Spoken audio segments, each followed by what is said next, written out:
different levels of spirituality. Okay, because a lot of people might not know, But now what I've noticed is when I actually ask people, what type of religion, or I ask them what type of background, what is their denomination, what do they believe, things of that nature, right? And one of the main things that I always get, especially from our people, is they're going to respond and tell you, I'm spiritual. I'm all about spirituality. So again, the reason why I have you on the show, explain the word of spirituality and begin to break down exactly what spirituality is and where you stand when that word is mentioned. When you say it, what is your definition of that?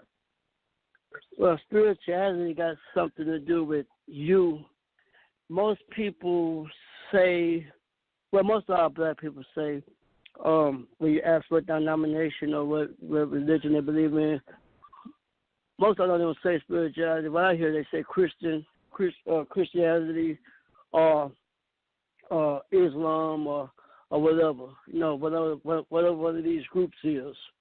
But spirituality don't got nothing to do with religion. Religion has come from books. Spirituality means that you are spiritual within yourself. You got three types of people. There's three levels of consciousness. You got your spiritual person, and he's higher than everything. And then you got your intellectual person. That'll be somebody that's book smart, or like the white man, intellectual. And then you got your automaton person. That will be your people that's walking around with their eyes wide shut, or you could say zombies, or automatons. They just going on what society give them, and they just really just in a way just feeding off of people's energy. But the spiritual person, he's the one that's nature and himself, and don't look for nothing outside himself to define his divinity, as like Jesus or Osiris, or you don't look for none of those things like that. You look for stuff that these things that you're hearing about represent things that's inside of you. The Christ is inside of you. You're the Christ. You're the Christ, the Christos, and in other languages, the Christ, the Kundalini energy that rises, the serpentine fire that rises with your consciousness to keep you self-aware of your reality, what you think is reality, which is actually a dream world that we're living in, because everything down here in this third dimension in the world dies, and the only thing that's real is your soul. So everything down here on planet Earth has a spirit. A rat, cat, dog, a tree got a spirit. A spirit just animates you, give you motion. But a soul is the primal essence before creation. Creation will be the physical body. So most black people are melanated souls that have been around in existence before we fell into a physical existence to have a human experience. We actually set this existence up to follow them, because if we rule for so many years and eons and millenniums, it gets boring. So we set up a spiritual system to follow inside the physical bodies and work out some flaws that we might have had to purify the Christ or the Christos that's inside of us. So we got to go through pain, sorrow, pressure. It's like putting a it's like putting a rock and crushing it and purifying it. And then when you open it up, it's a diamond. Well, that's what the physical body does to the soul. It purifies it, and you go through all kind of traumas and things just to jump start it, because everybody down here does not have a mind. A mind has to be developed. It has to be developed through stress and trauma. So you got to go through something to understand what's going on. Okay. Okay. Now you said a lot, and that's good. I just want to kind of go back a little bit on what you were saying.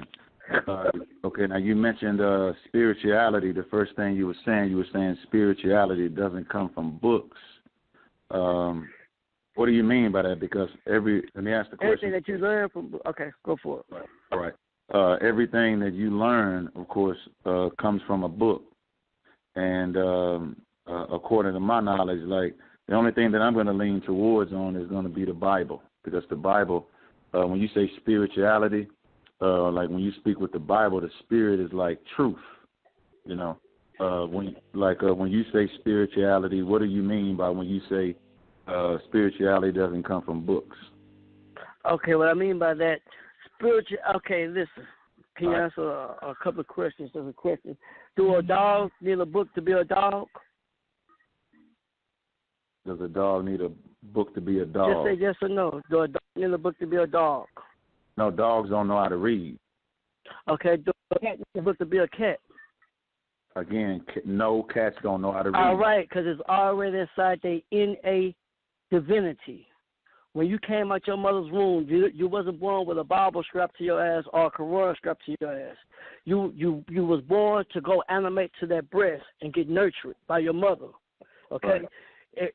Your religion or the book you chose was a choice. Most likely given to you by your parents. Okay? Mm-hmm. But they've been fed or what they've been. I'm not saying you can't learn from books. I'm saying that a book do not make where your essence come from or your innate divinity, who you really are, because that's just a choice you can make down here. The real deal is to know who you is in the inside, the soul, the living soul that's been disconnected by the brain, which falls in play with your ego, the person you perceive you is. Like I perceive that I'm 666 or Lil Pee-wee or Anthony, whoever you want to call me. Right. That's not me. That's just who I am in this incarnation at this particular lifetime. But when you're a soul, you're immortal. And the worst thing to be in death is reincarnate and come back and start over again with a baby brain. Right. Okay. With a baby brain, start all over and relearning what you already know, because the brain is actually the enemy. It's the blockage. It could be programmed. So you got to die. You got to go past the circuitry of the brain and tap into your mind or your soul or your real essence. Okay. Now, let me ask you another question as far as that's concerned. As far as spirituality is concerned. So if a person, okay, now we do know, let me ask you a couple of questions. Okay, we do know that a dog and a cat, those dogs and a cat, they can't read out of a book, right? They're not supposed to read, right? Okay. Right. But now we would agree that our people, for this matter, we'll say human, because humans, that's another question. Everybody's not human, but for the sake of the conversation, humans, they are able to read, right? That's what we was barred down to reading, because we had what you call the narcotic records inside our detailed files, which is inside our memory bank. Okay, well, hold on. Okay, I break it down. Okay, you go for it. Go for it. That's the question, yes or no, right? Okay, go for it. Yeah, yes. Okay, cool. Now, from that, if we did not have books, those humans, to read and find out who we are and what spirit was, or the definitions of all of these words that we have, then a human just might think that he or she is a dog or a cat without those books, right? Nope. You wouldn't think that? Like, okay, well, let's say this then. Let's say this. Without those books, let's speak biblical. Okay, without books and records and things like that were passed down by our ancestors, right? That's right. By our prominent lineage, or our bloodline lineage, those people that passed down. All passed down by you from a different lifetime. All passed down by you from a different lifetime. Hold on. Okay, hold on. We'll get into that. But now those books that are passed down, those are for those children's children, to make sure that they never forget who they are, to make sure they never forget that they are, let's speak biblical, that they are from the seed of Israel, right? That they are from a lineage of people, because if not, then those people may tend to follow other cultures and traditions that may be heathen or may be pagan, right?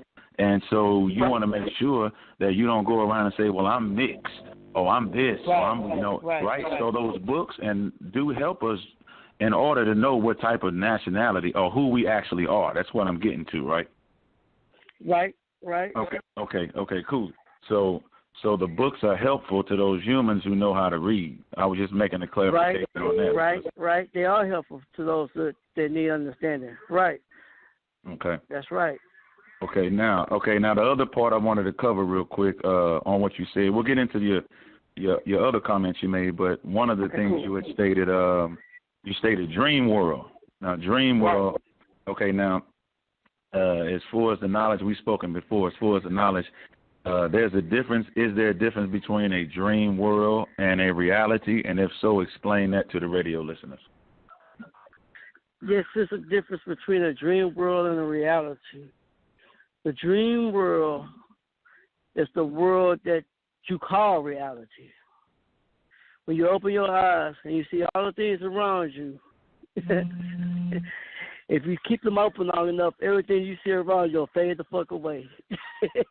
Because ain't nothing real down here. This physical body, your physical body not even yours. That's a part of the dream. That belongs to the earth.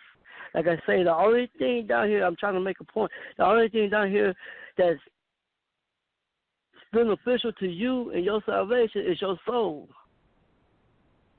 If you don't connect with your inner self and disconnect from the physical, I ain't saying walk around like a bum and walk with a cane like Mo. I ain't saying doing that. We're going to do what we do to survive. But I'm just saying to get beyond duality and what's holding and stopping our growth, you got to tap into, you got to let this physical go because ain't nothing yours. Nothing. Right. I understand. Okay, I understand. But okay, and then I'm trying to get you to answer the question. Okay, go for it. Yeah. Okay, the question, I reinstate the question again. The question is there a difference between the dream world and the reality? And if so, then explain what the dream world is. You say a dream world now, you said a dream world is when I said the dream world is what you call reality. And what you call So right now, me and you are on the phone. Is right reality. Now, okay, so we're having this conversation on the phone. This ain't nothing but a pre-recording. This is nothing but a dream that we're having right now. This is a dream. The real world is when you sleep and your soul leaves your body and you going from one plane to another plane and you're doing all kind of things and where your imagination comes from, it comes from within. Thought, anything that's manifested into this reality, what you call the physical world, which is the dream world. Right. Everything that you see out here is manifested through a mind or a thought that came from you, that projected it outwardly, that made it a physical object that you now call reality. Okay. But it started in you. Okay. Now let me ask you. Now you on boot up or shut up. So what I'm going to do is I'm going to ask you a boot up or shut up question, but it's going to be within respect. Okay. Now. Go for it. Okay. Now, if this in a dream world, let's say if you came home from work and you had your rib, which we call wife, right? And you saw your rib and she was, downing on this other dude, giving head to this other dude. Would that be considered a dream? Are you still living a dream, or is that reality? Yes. It depends on your level of consciousness or your level of understanding. Okay, cool. Now, it's level of still consciousness. It's level of consciousness would mean that you're wide awake. Your level of consciousness means you know what it is when someone is cheating on someone, or you know when somebody's giving head to somebody. Like your level of consciousness, you know what giving head is, and you know what receiving head is. All of that, you know everything about that. See, now you're going into morals. It's like a 4.0. You're going into morals and moral sacrimony. Okay, we don't need that. The morals and the values came with we wrote these books for the white man to give him some kind of morals and values because we knew. We wrote what book for what white man? What book was written for a white man? All these books you see. All the books that we see. Because we already knew we was gonna fall. We knew that we was going to deteriorate. That's why we start. Listen, we had three phases to our existence. We have the pre-physical phase, and we have the monumental phase, and we have the phase that we're in right now, the automaton phase. The pre-physical phase was the days when we was in, I know you heard of the great city of Atlantis and the Moria, when we had hundreds of gifts like telekinesis, mental telepathy, clairvoyance, could fly. We had multiple gifts. Mm-hmm. But as the Bible Who had those gifts? Us blacks, melanated people. Okay, so we had those gifts. The same shit you seen Black Panther do. Now, were those gifts, were they in the dream world or they were in this reality world? I have another question, too. Okay, I'm going to tell you. I'm going to break it down. Let me break it down for you. I have another question, too, right before you break it down. I want another question. So if another man has his rod in you, okay, would that be a dream world or would you be in reality? It would be a dream world. It would be a dream world. But in this reality, so you mean to tell me that people, okay, so the people that are like that, the people who are homosexuals today, they would be considered immoral homosexualities or something like that? Right. In the dream world. In the dream world. Yes.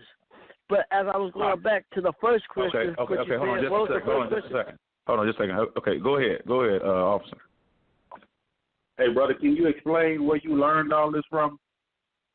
And another thing is, if that's a dream world, when you get ride up your butt in the dream world, that's satisfying in the dream world. And when you woke up and you sleep, you're satisfied either way it goes. When you really get another man in, you're satisfied either way you go.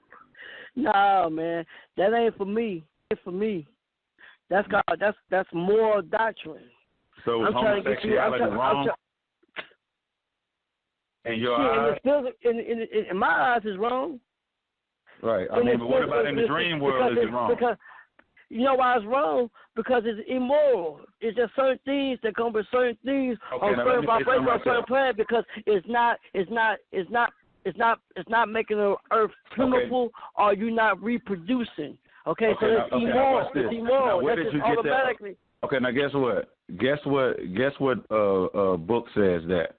Right? The Bible says that. The Bible says that one man with another man is wrong. A woman with a woman is wrong. It also has 613 other commandments. Okay, but you don't need that book to know that. You can just observe nature and know that. You don't need that book to know that. The white man, we have to teach him that shit. We want the book for the white boy. Okay, hold on. You know that. Okay, hold on just a second. Order. Okay, all right, go ahead. Come on, say Salaki. God, this priest is also not the Shah in Washington, D.C. I'm listening to this here. Here's the problem with that, talking about natural moral order. The only culture of people where homosexuality has not been a part of their culture is the culture of the people in the Bible. Ancient Egyptians were notorious homosexuals. The Arabs are notorious homosexuals. It ain't even considered homosexuality for an Arab to rape a young boy because he ain't hit puberty yet. The white man is a notorious homosexual.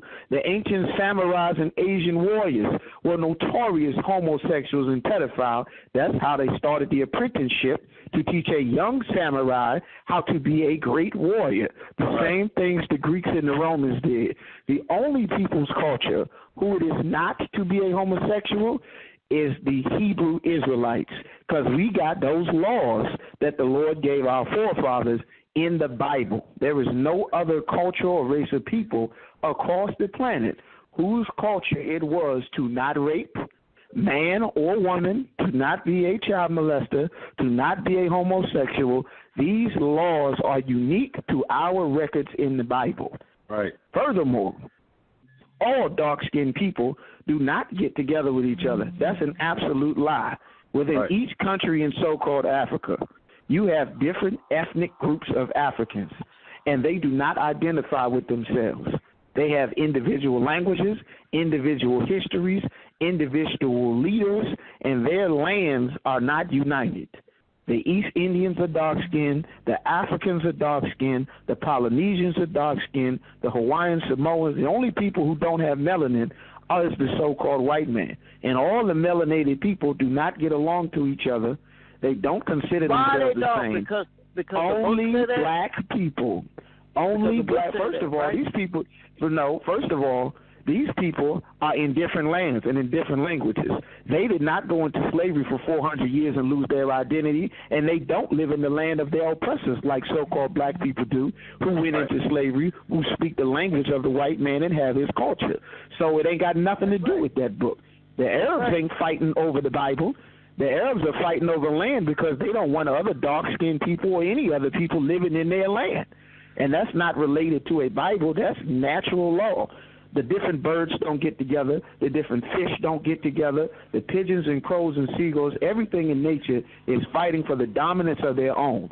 This idea that dark-skinned people are one united family, that's a silly Christian slave concept that only black people have. No African believes this. Nigeria and Cameroon don't give a damn about each other. Ethiopia and Somalia are not united. Sudan and Egypt are not united. Like, that comes from slavery. And everything that you're saying has nothing to do with getting black people off of drugs, getting us out of jail, stopping the spread of AIDS and diabetes and poverty and homelessness. That's right. I'm talking about only solutions. I'm not talking about saving here's the problem. I'm talking about saving your soul. Well, here's the problem with that. Here's the problem with salvation, because you can do as much for self and saving and progressing yourself if you want. But if the rest of your people, talking about some civil rights shit with some. I'm not talking about civil rights. I ain't mentioning the civil rights yet because I'm talking about different continents. No, I didn't mention civil rights. Civil rights. I know, but it's the same movement. I'm not talking about that. It's the same. Listen, wait 1 second. You've been talking the whole time. 1 second. Okay. We're not talking about civil rights. Hey, just one moment. Let the brother speak. Hold on, just yes, sir. Yes, sir, officer. Just a second. Let Officer Natazar from Seattle speak. We let you speak, and then we can do it. Listen, this is a dialogue. It's not, okay, don't get emotional, and we have order and structure in the I.S.U.P.K, correct? Yes, sir. All right. Continue, Officer Natazar. Okay, this doesn't have anything to do with civil rights, because the only people that was fighting for civil rights, Negroes in America. I'm talking about in the continent of Africa, in different countries, West and East. They're not fighting for civil rights. The Middle East, they're not fighting for civil rights. Asia, they're not fighting for civil rights. This is not unique to civil rights, and I didn't mention anything about civil rights. This is life for every other race of people, every species of bird, every animal, every different species of cat and dog and animal that live in the sea. Like, this is life. The problem with our people, especially our people, is because we believe that we can rise above the status of the rest of our people. That is the same Christian concept, my personal salvation, my personal soul, because you can get put on and get everything straight with you. But if the rest of your people is messed up, when you go outside your door, it's going to be another one of your people who's going to blow your brains out or steal your car or murder your sons and daughters. So what we do in the I.S.U.P.K. is what the Lord commanded us to do, which is to tell the truth first and foremost. Our people love lies. They don't want to hear anything about reality. The reality is people who want to save themselves don't care about the rest of their race of people. The drug dealer wants to save himself. The pastor wants to save himself. Like, that's why the rest of our people is always damaged. We're trying to fix our people. We can't do that without laws, without rules, without morals, without having a guideline as to how we deal with each other. If you get personally saved and get everything straight with you, how the hell does that fix the rest of our people? Like, this is a problem that nobody wants to address. Okay. All right, now go ahead. That? Good job. Yes, Good job. I got you. Okay. What I mean by saving yourself, if you are a soul that's immortal, and the worst thing to death is to reincarnate and come back again, because you never found out nothing about yourself. You found out everything about Malcolm X, Captain Tsari Yacht, Elijah Muhammad. You found out everything about these people, which is great people in their time.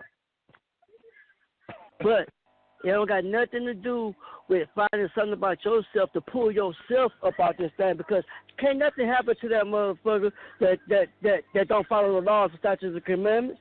Only thing gonna happen to him, he's just gonna die and reincarnate and come back and start over again with a baby brain. That's the only thing gonna happen. That's not true.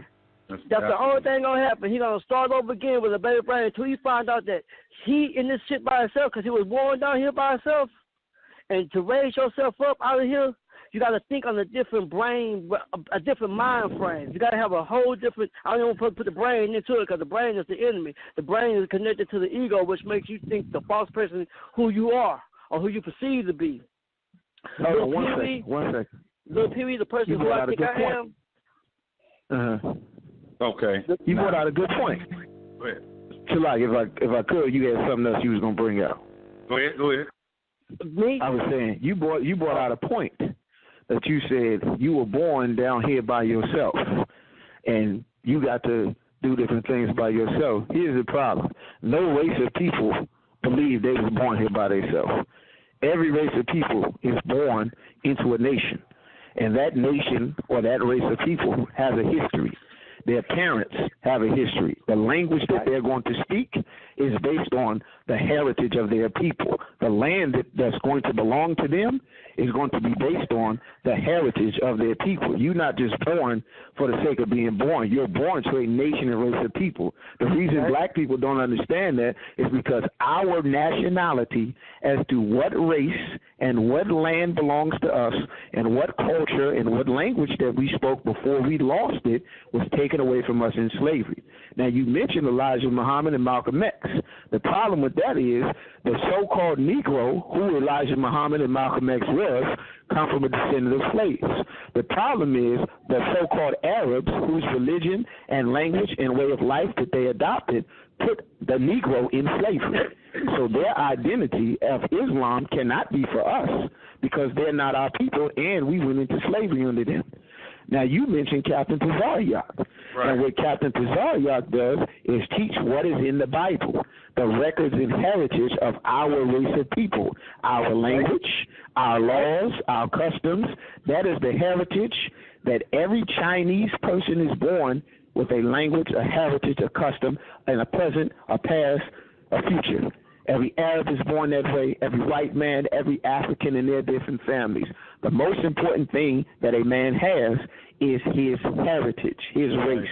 Without your history and your records, you're nothing. The problem is our people refuse to go back to our history and our records, which can only be found in the Bible.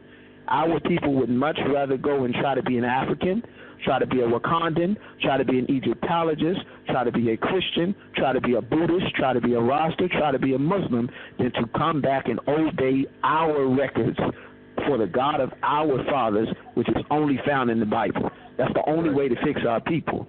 And without that, all we doing is wasting time. My question to 666, the information that you give and the dream world, reality world, and so forth, and the esoteric knowledge that you bring, how can that help our people? Explain that. Well, the mission I'm on is to go to the other side. To let go, this world right here, man, we already been here, done that, did that, wrote a T-shirt. That's why shit ain't gonna work for you. We outgrew the earth plane, brother. We so old. You ever heard say old is dirt? Well, that's you. Old as fucking dirt. This shit is boring to us. Kids don't want no education. None of motherfuckers don't want to go to work because your soul is much older than your physical body. And your soul says, man, I've been through this job shit. I've been through this school shit. I got to learn something else. So I got to learn something about me that's filling the void. And can nobody complete you? Right now, could you be referring to a system of devils or white people whose system that the children of Israel are now getting tired of? You could be talking about that, right? We could be bored. Exactly. It could be a possibility that we're bored of that, and that's also biblical prophecy that our children, the children of Israel, would actually wake up to a system and start to come to our own and to start to deal with our own people and not get caught up in paganism, not get caught up in that education. You know, the book of Obadiah also speaks about how Esau, who's the biblical, the white man's biblical name, how all of their knowledge, right, and all of their wisdom, right, would actually succumb to nothing, and all of the wise men of Edom would actually be looked at as fools. People that we looked up at that had so much knowledge, we now no longer look at those people, and we would begin to turn back to our own people, right, and then we begin to call right, and wrong. Right now we glorify what's wrong, and we ignore and ignore and push off what's right. So could that be a biblical prophecy that's also taking place? Because that's what you're speaking about is right out of the Bible. Now the other question, it's taking place. It's taking place right now. Why do you think we even on the phone having this conversation? We could be out partying at a club or something else, but we on this phone having this conversation because we're looking for salvation. But we're not looking for salvation for it. We're looking for self-salvation. Okay? Now, if everybody's on board and down with it, it's come on with it. But if you that's what I'm saying. I'm just saying the overall picture is you raising yourself up. Now, it's good to help people out with needs and shit, you know what I'm saying? Furnish them with an apartment, you know what I'm saying? Get them financially stable and stuff like that. That's cool. But I'm talking about to leave this fucking matrix, this fucking dream world we in, and don't return to this shit. Reincarnation, start all over with a baby brain, a grown person shitting in somebody's lap. Hold on. Okay, hold on just a second. Now you all over the place as far as I'm concerned because you said get out of this dream world, and you just made a statement we would come back. So we're going to leave the dream world and come back to the dream world? What do you think when you reincarnate? When you reincarnate, you come back to the dream, don't you? No, when you reincarnate according to the Bible, when we reincarnate, you come back to the dream, and you lose former memory of previous lifetimes. You start over with a baby brain. And again, you saying, from what statement are you saying that from? I'm saying that reincarnation is the trick. It's the lie. It's the trick. And as long as you reincarnate, you come back being a human, you fail. When I see you in that physical body, your ass fail, nigga. I don't go down what you own, what you got, or who you believe, your ass fail because I see you in the physical form. You got to vibrate yourself about this shit or think on a higher realm. Okay, go ahead. Go ahead. Someone said I had a question. Yeah, this the same problem. I'm in D.C. This is not the Zakmi Shah. I'm in D.C. I'm not in Washington State. I'm in D.C. You're not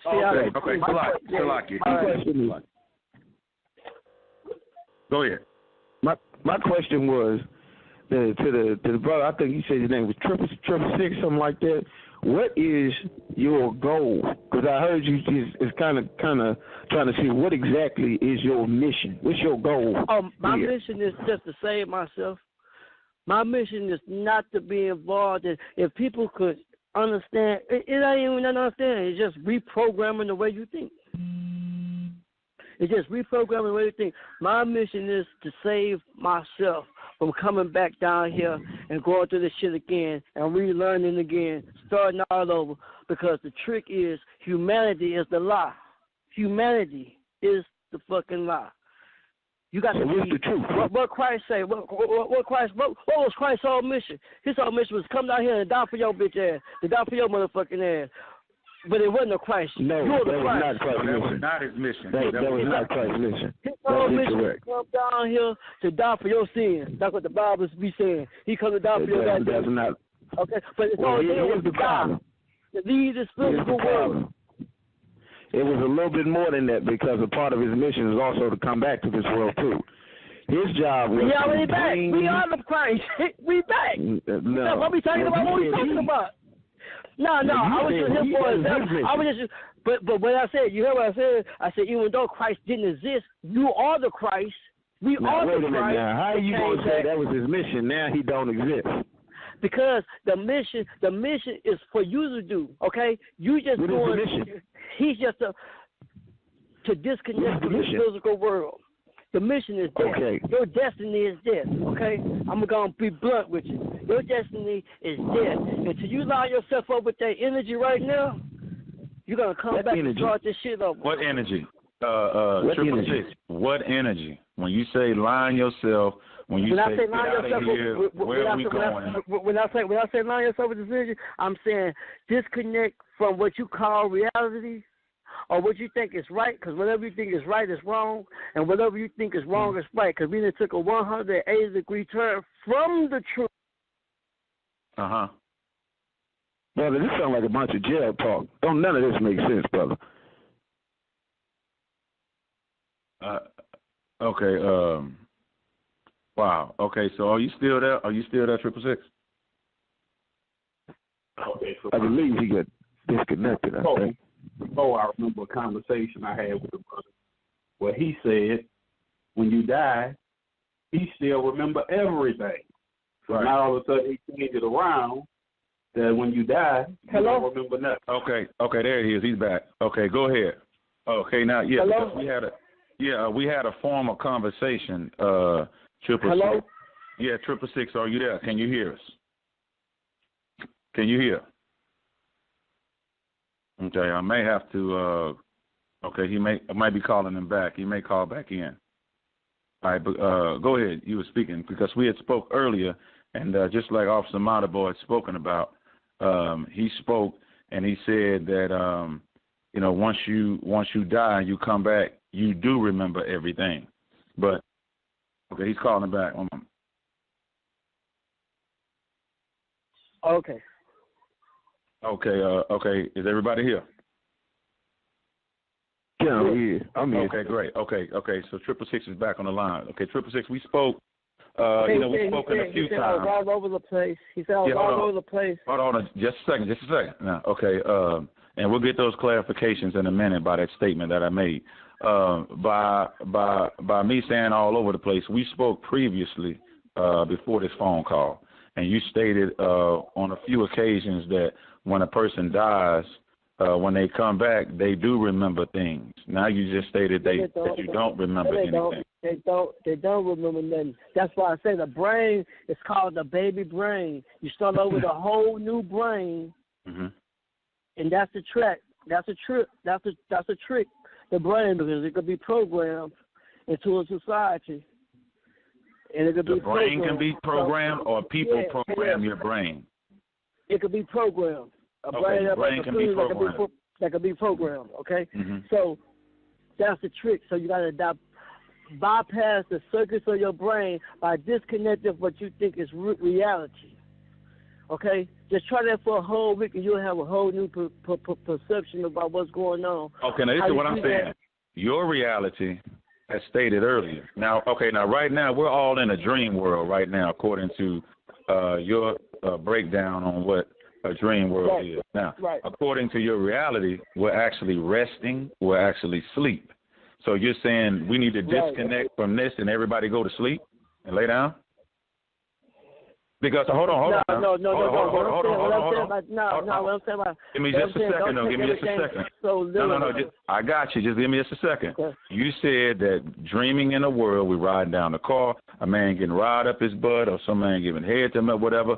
Those acts or things like that, you are in a dream world. You're actually immortal homosexuality. Those were your words. You clarified that. Now, dreaming. Reality would actually mean in a dreaming, because you said when a person is up now, they're dreaming. When they're up, they're actually sleeping. That is their reality. So again, I'll ask the question. I'm gonna tell you exactly what I said.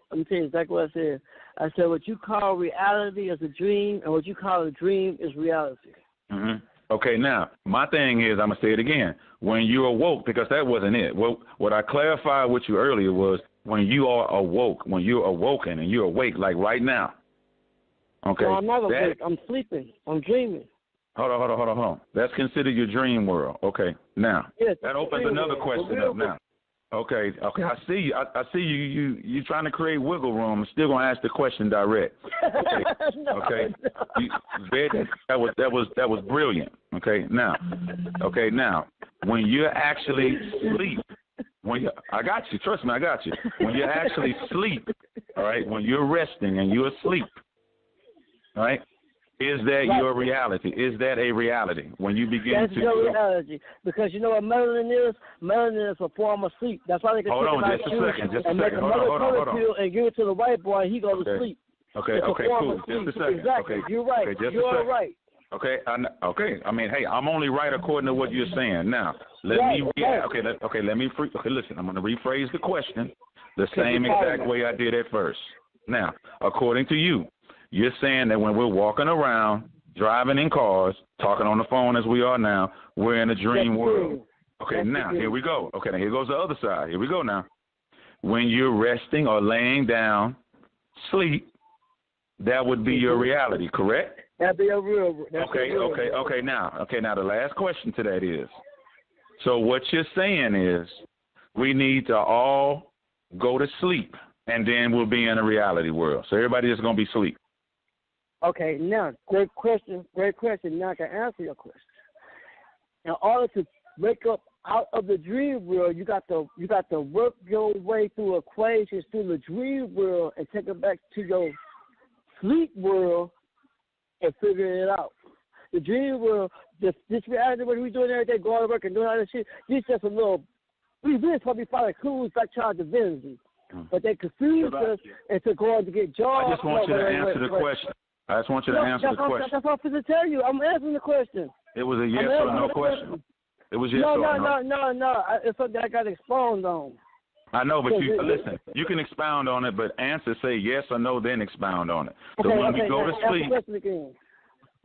sleep, I just asked the last end of the question. One moment, please. Okay. When you lay down and go to sleep, that is your reality. So what you're saying is everybody just needs to lay down and go to sleep. Yes or no? No. Okay. Now, before you expound on that, someone says Salakia. Go ahead. Yes, this is Preaching Officer 500 Tazadak. Go ahead. I just want to bring out one scripture, if I could, Baba Gushal, Ecclesiastes chapter 12, verse 11. Okay. I can get somebody to read it for me. What this brother's suffering from is he's suffering from the truth. Sometimes brothers be getting into different things, and then they feel like it's deep, because it's brand new to them. You understand? When things brand new to you, you be like, okay, well, I'm going to get a little bit of this. I'm going to get a little bit of that because I feel like this right.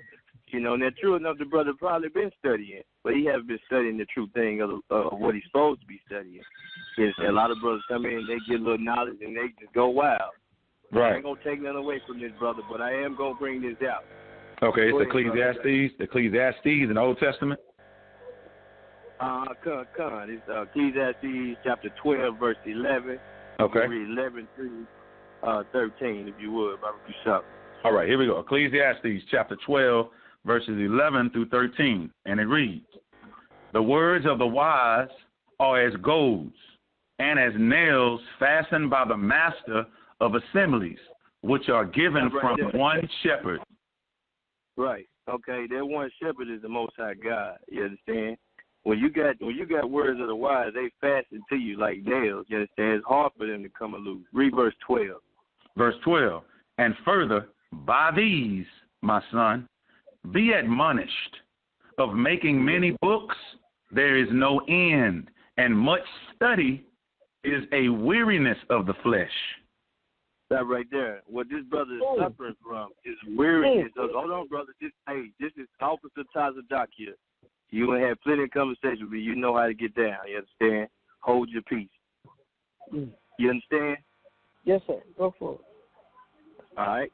It says much studying is weariness of the flesh. Meaning this brother, he gonna continue to think about the things of this world. You understand? What helps him? What looks for as far as his spirit? What he think he's going through? He gonna continue to study those things and be like, okay, well, this is what it's supposed to be. This dream make this and that and all this, da da da da da. You understand? I had a dream that I was playing myself, whatever it may be. You understand? Because it's deep to him.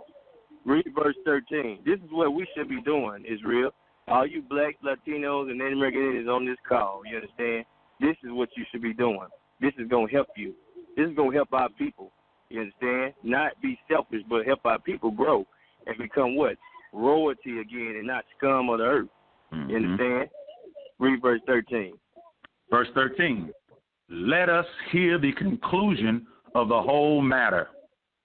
Fear God and keep his commandments, for this is the whole duty of man." Now this is the whole duty of man. You walking on this earth, this is what you're supposed to be doing. You blacks, Latinos, and Native American Indians, this is how you get the blessing of the Most High. This is how you become royalty once again. This is how you get a sound mind. You understand? How you get out of these slums and these ghettos that we got in the earth. We're not living in mansions. We ain't got time to dream. Half our dreams get broken up by gunshots. You understand? That's what we're supposed to be doing. Hey, the wallet, brother. You got it, 666. Go ahead. Okay. Good job. You know, you was growing up. I'm gonna take it way back. What was that little nursery rhyme I just say to you? I don't know. You have the floor. Roll your boat gently down the stream. Merrily, life is but a dream. Come on, man. That was written by your ancestors. They knew better. We was pre-physical existence. We fell into a physical. You had the pre-physical existence, and you had the monumental stage. Before we wrote books, we had the Nakasha records in our mind, in our eternal memory bank. That's called the Nakasha records. And as we fell in the Bible, wait. Let me finish. I'm gonna tell you. And we had hundreds of gifts. Smith and Celebrity Clip Brothers already told you all this. But as the vibratory rate slowed down and we fell more in case inside the physical body, and the brain grew over your mind, and the brain has its own intelligence because we're going to be programmed, the spiritual world became a faint shadow, and the physical world became more apparent. Because in those days, you couldn't think about picking up a goddamn phone and calling somebody where you could just do some mental telepathy and talk to a person. You didn't think about picking up no goddamn fucking fork to eat where you just could telekinesis that shit in your mouth. You hear me? So after that fell down to that resistance, we felt more case inside the physical body, or the brain grew over our minds. And so we knew we could see 5,000 years in the future. The brain grew over our mind. What does that mean, the brain grew over our mind? Okay, what that means was, as the vibratory rate slowed, the physical became more apparent, and the brain grew over the mind. The mind is the soul, the real you, okay? And now we are into the monumental stage. The monumental stage, we could see 5,000 years in the future. We said, oh, shit. We knew we was going to fall. We knew we was going to have to leave this to the barbaric man and everything. So we started setting up pyramids. So where are we getting this from? Okay, so let me say this before you say Salakia.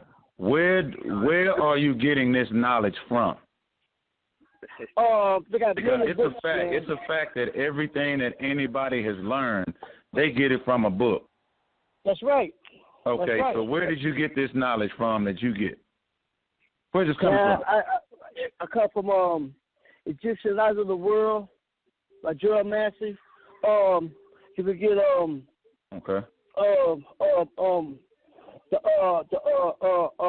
Sanskrit,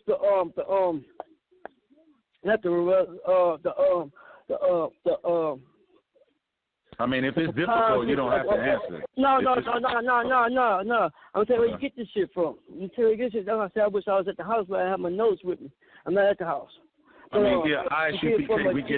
We get that a lot. We get that a lot when they don't have notes or they're not prepared. So I mean, we understand that as well. But go ahead. Exactly. Because I don't go in one book. I read all the books. You gotta read all the books. The books got all the records. It ain't just one. You think the whole earth is in one goddamn book? You think the whole humanity is in one goddamn book? That's the basic book. That's the second to the last book that was put on the goddamn planet. Okay, hold on. Now, what are you referring to? What are you referring to? I'm referring to the Bible. I'm referring because you said that y'all get a lot of that. Y'all don't got no notes. Yeah, because I don't. If I had just one book, a Bible, yeah, it'd be different. But I got to go from this book to that book to that book to that book to cross reference to that book. You know, that's scholarship. Okay. Now let me take you. I hear you, Salakia. let me take you to one of the scriptures when we spoke about one of the scriptures that you do agree with. And you do agree with the book of John, chapter 10, verse 35, when it makes a reference to, it says, and the scripture cannot be broken, right? Right. Okay, so do you believe in the Bible? You believe in that the scripture can be broken? That was referring to, you want me to tell you what it was referring to, or you got your own? What scripture was referring to? No, I'm saying what the verse was referring to. It's referring to the law. I'm gonna tell you what it was referring to. It was saying the scriptures cannot be broken, but it was talking about Isaiah 12. No, brother. 5, Isaiah 5 and 13. Brother, no, it wasn't. It was referring to that. No, brother, it was saying that we are gods and something. The scriptures can't be broken. But it was a scripture that's in the New Testament. It was a scripture in the Old Testament that was referring to. It's somewhere in Isaiah. It was referring to a scripture. When they said the scriptures could not be broken, because it was inside the New Testament. What you reading, that was in John. But the scripture that could not be broken, he was always speaking in the Old Testament about some shit saying that the scripture can't be broken. Okay, hold on. Let me help you out. Okay, go ahead. Hold on, go ahead. Go ahead. I appreciate it. This Kevin Desire. I was listening to the show from the beginning. And what I find with guys like these is they always say we don't have no, we can't go by what's written, because when you was born, I heard them bring out the cat and the dog and all that bullshit or whatever. But the one question you asked him when he started talking about that spiritual and astral plane, and you asked him where did he get that from, he immediately started referencing books. Mm-hmm. So that discredits him from the jump, because he can't say he learned that from a book. But he started off saying we can't follow the Bible because that's a book, and we believe. I didn't say nothing about I couldn't follow no Bible. I said I don't believe in that shit. You said I said the scriptures. That ain't what you said. What you said was when a cat is born, it knows what to do. When the dog is born, it knows what to do. You said we don't need no books for our spirituality. But the first thing you did when the brother asked you, where did you learn that from? The first thing you referenced was a book. I said from the Akashic record. I said from the Akashic record, and we start writing shit down because we knew we were gonna lose our memory. I said the book is in your mind, the library. I got you. No sweat. I said we start leaving the record. You gotta be quiet for a second. Let Captain talk. Before you had a book, you had what was called a oral tradition, which is still something that's handed down from man to man to man until we develop papyrus to write stuff down. But once we learned to write stuff down, then we didn't have to have oral tradition as much. But it's still something that you learned from man. You was not born with the capability, which is what you tried to imply when you mentioned the cat and the dog and all that other bullshit. What all of this comes down to, as I'm listening to this, what all of this comes down to is everybody want to run from the one book that will actually fix the condition of black folk. That's why you might as well say you're a faggot. I didn't say that. I didn't say that. I said we wrote the book. We gave it to the white man to give him morals and values. No. I'm not talking about, like, I like to deal with the root of what you said. And the root of what you said is that a cat is born knowing what to do. We was born knowing what to do. But that's a lie. That's a lie. You're taught from your parents. You're taught from your grandparents. You're taught from your great-grandparents. You go by the records or traditions of that nation or tribe. That's how all life works. Period. So you still talking about the physical though. I'm talking about. I started off at pre-physical. I'm gonna tell you something. Your version of spirituality is the worst shit I've ever heard in my life. But that's good because in your version of spirituality, homosexuality is okay. If you walk in and see a man getting blowing a woman blowing. Okay, now give me your version. That's okay. There is Give me your version of spirituality. Hold on 1 second. There is I want to know your version. I bet you're going to tell me something physical. Give me your version of spirituality right now. Right now. Right now. Right now. Hold on just a second. Now, I know you don't got nothing. I know you don't got nothing. Just give me your version of physical. Give me your version of spirituality. You're going to say something about helping some goddamn people. Give me your version right now. Give me stop. I want to know his version of spirituality. Triple Six, let the captain finish his point, all right? Helping some goddamn people. Or doing a moral act. Triple Six, let's not get emotional. Okay, go for it. Go for it. I do that to a lot of people. I'm kind of used to it. No, go for it, brother. Give me your version of spirituality. Funny. Spirituality is very simple. It's what Adam got in Genesis, the 2nd chapter. When it took Adam already. See, you not spiritual. You talk about a physical. You talk about a physical man. Adam, Genesis is talking about genes, man. You ain't got nothing to do with no goddamn. It's talking about the creation story. It's talking about creating you. Adam, you was made from atoms, protons, and neutrons, and electrons, man. Right. That's what you made of. There ain't no little atom. Crazy. And you learned that. You about the little shit. That's spiritual about that. And you learned that. And you learned that from another book. And that's spiritual about that. You can tell me about some little shit. You learned that from another book. That's an allegory, bro. It's an allegory, bro. Was from a book. Y'all boys are you would take a rod in your ass. God damn, man, you still thinking like the white boy. You still thinking of the kindergarten level, bro. The only person you just sat here and saying, no, you got to understand yourself, man. Your thought process, bro. You ain't that spiritual. So my thought process.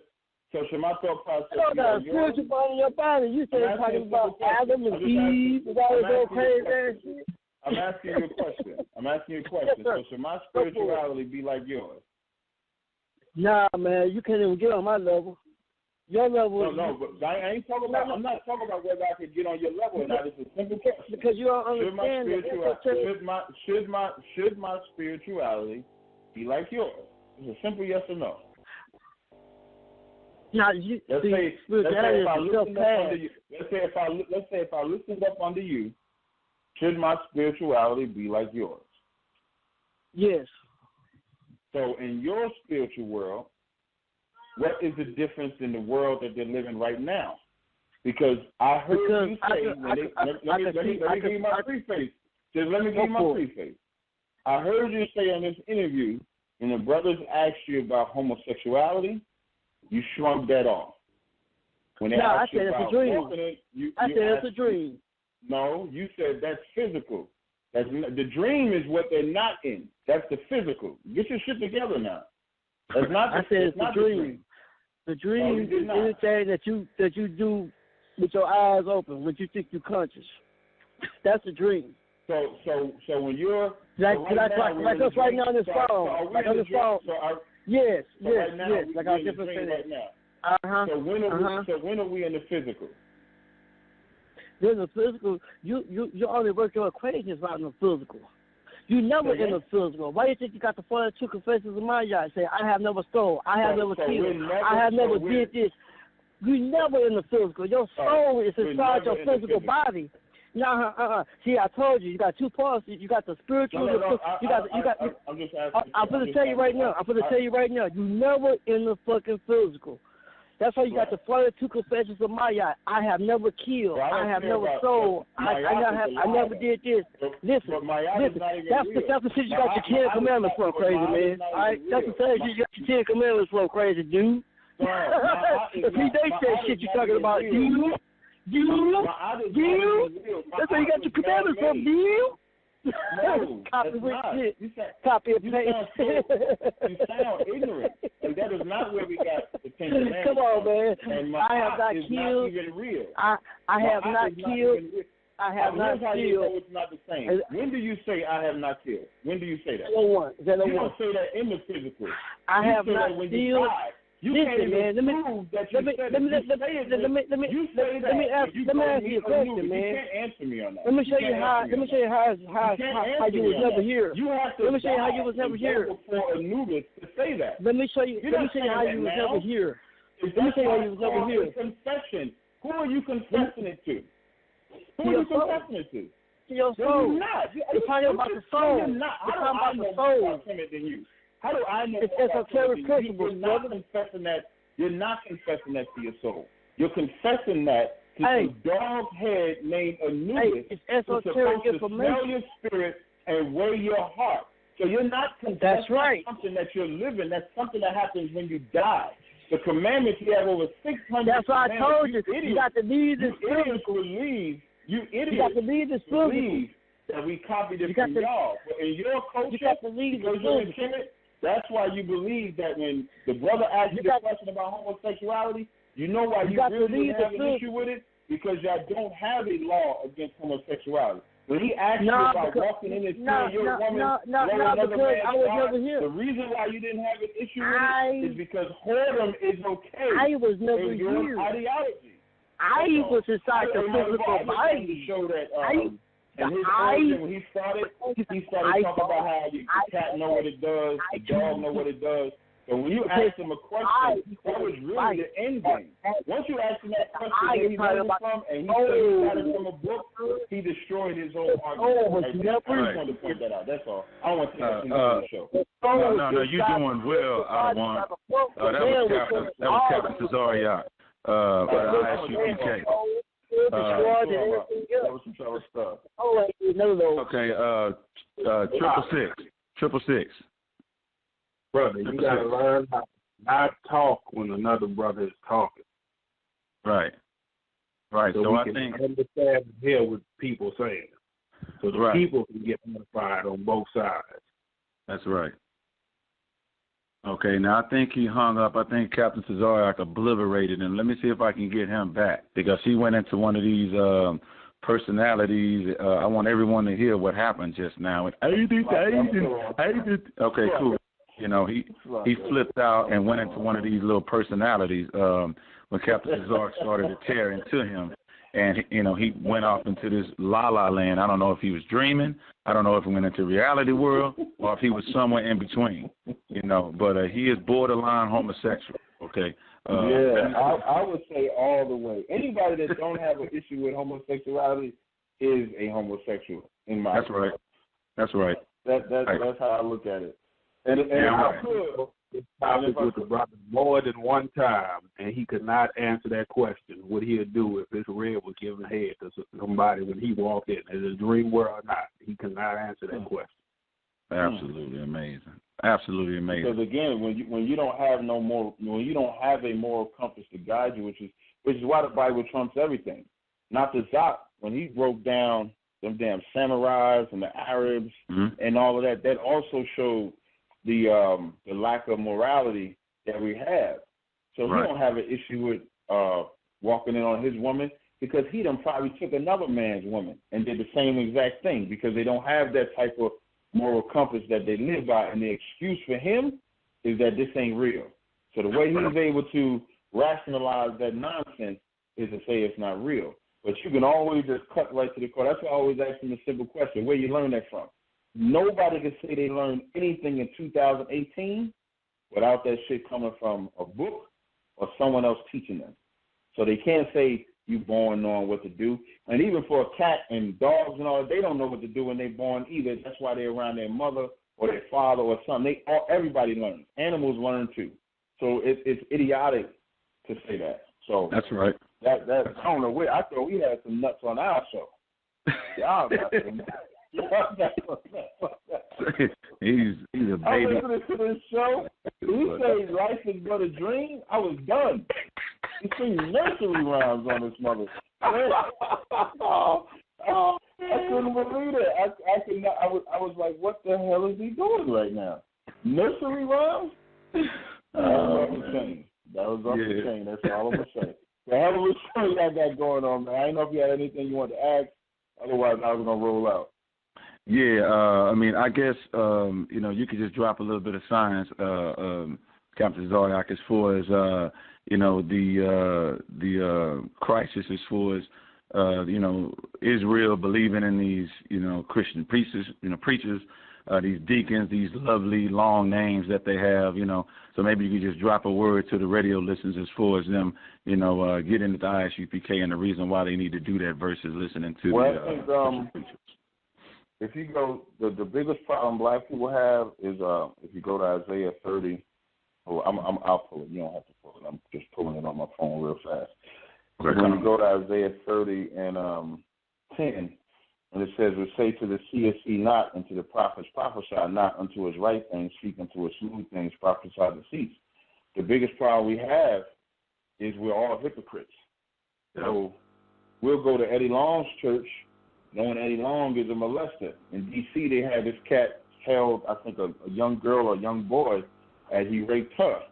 Mm-hmm. Matter of fact, there was a picture that a pastor just uploaded to Facebook by mistake where he's kissing another man. Oh. And then the parishioners of the church is like, we couldn't believe it, but they're still in the church. Disgusting. And the reason being is because we're all hypocrites, because the reason why we won't condemn that pastor is because we don't want to face the wickedness that we're doing ourselves. That's right. Which is why I love I.S.U.P.K, because in I.S.U.P.K you can't break God's laws. That's right. You can have as many women as you want. You can have some drink. You can hang out with the brothers. You can go to camp, but you cannot break God's laws. And right. This is the only place that I know that exists, and this is also the only place that I know where we ain't dying, we ain't suffering, we ain't going to jail for being criminals. We're right. not doing none of that.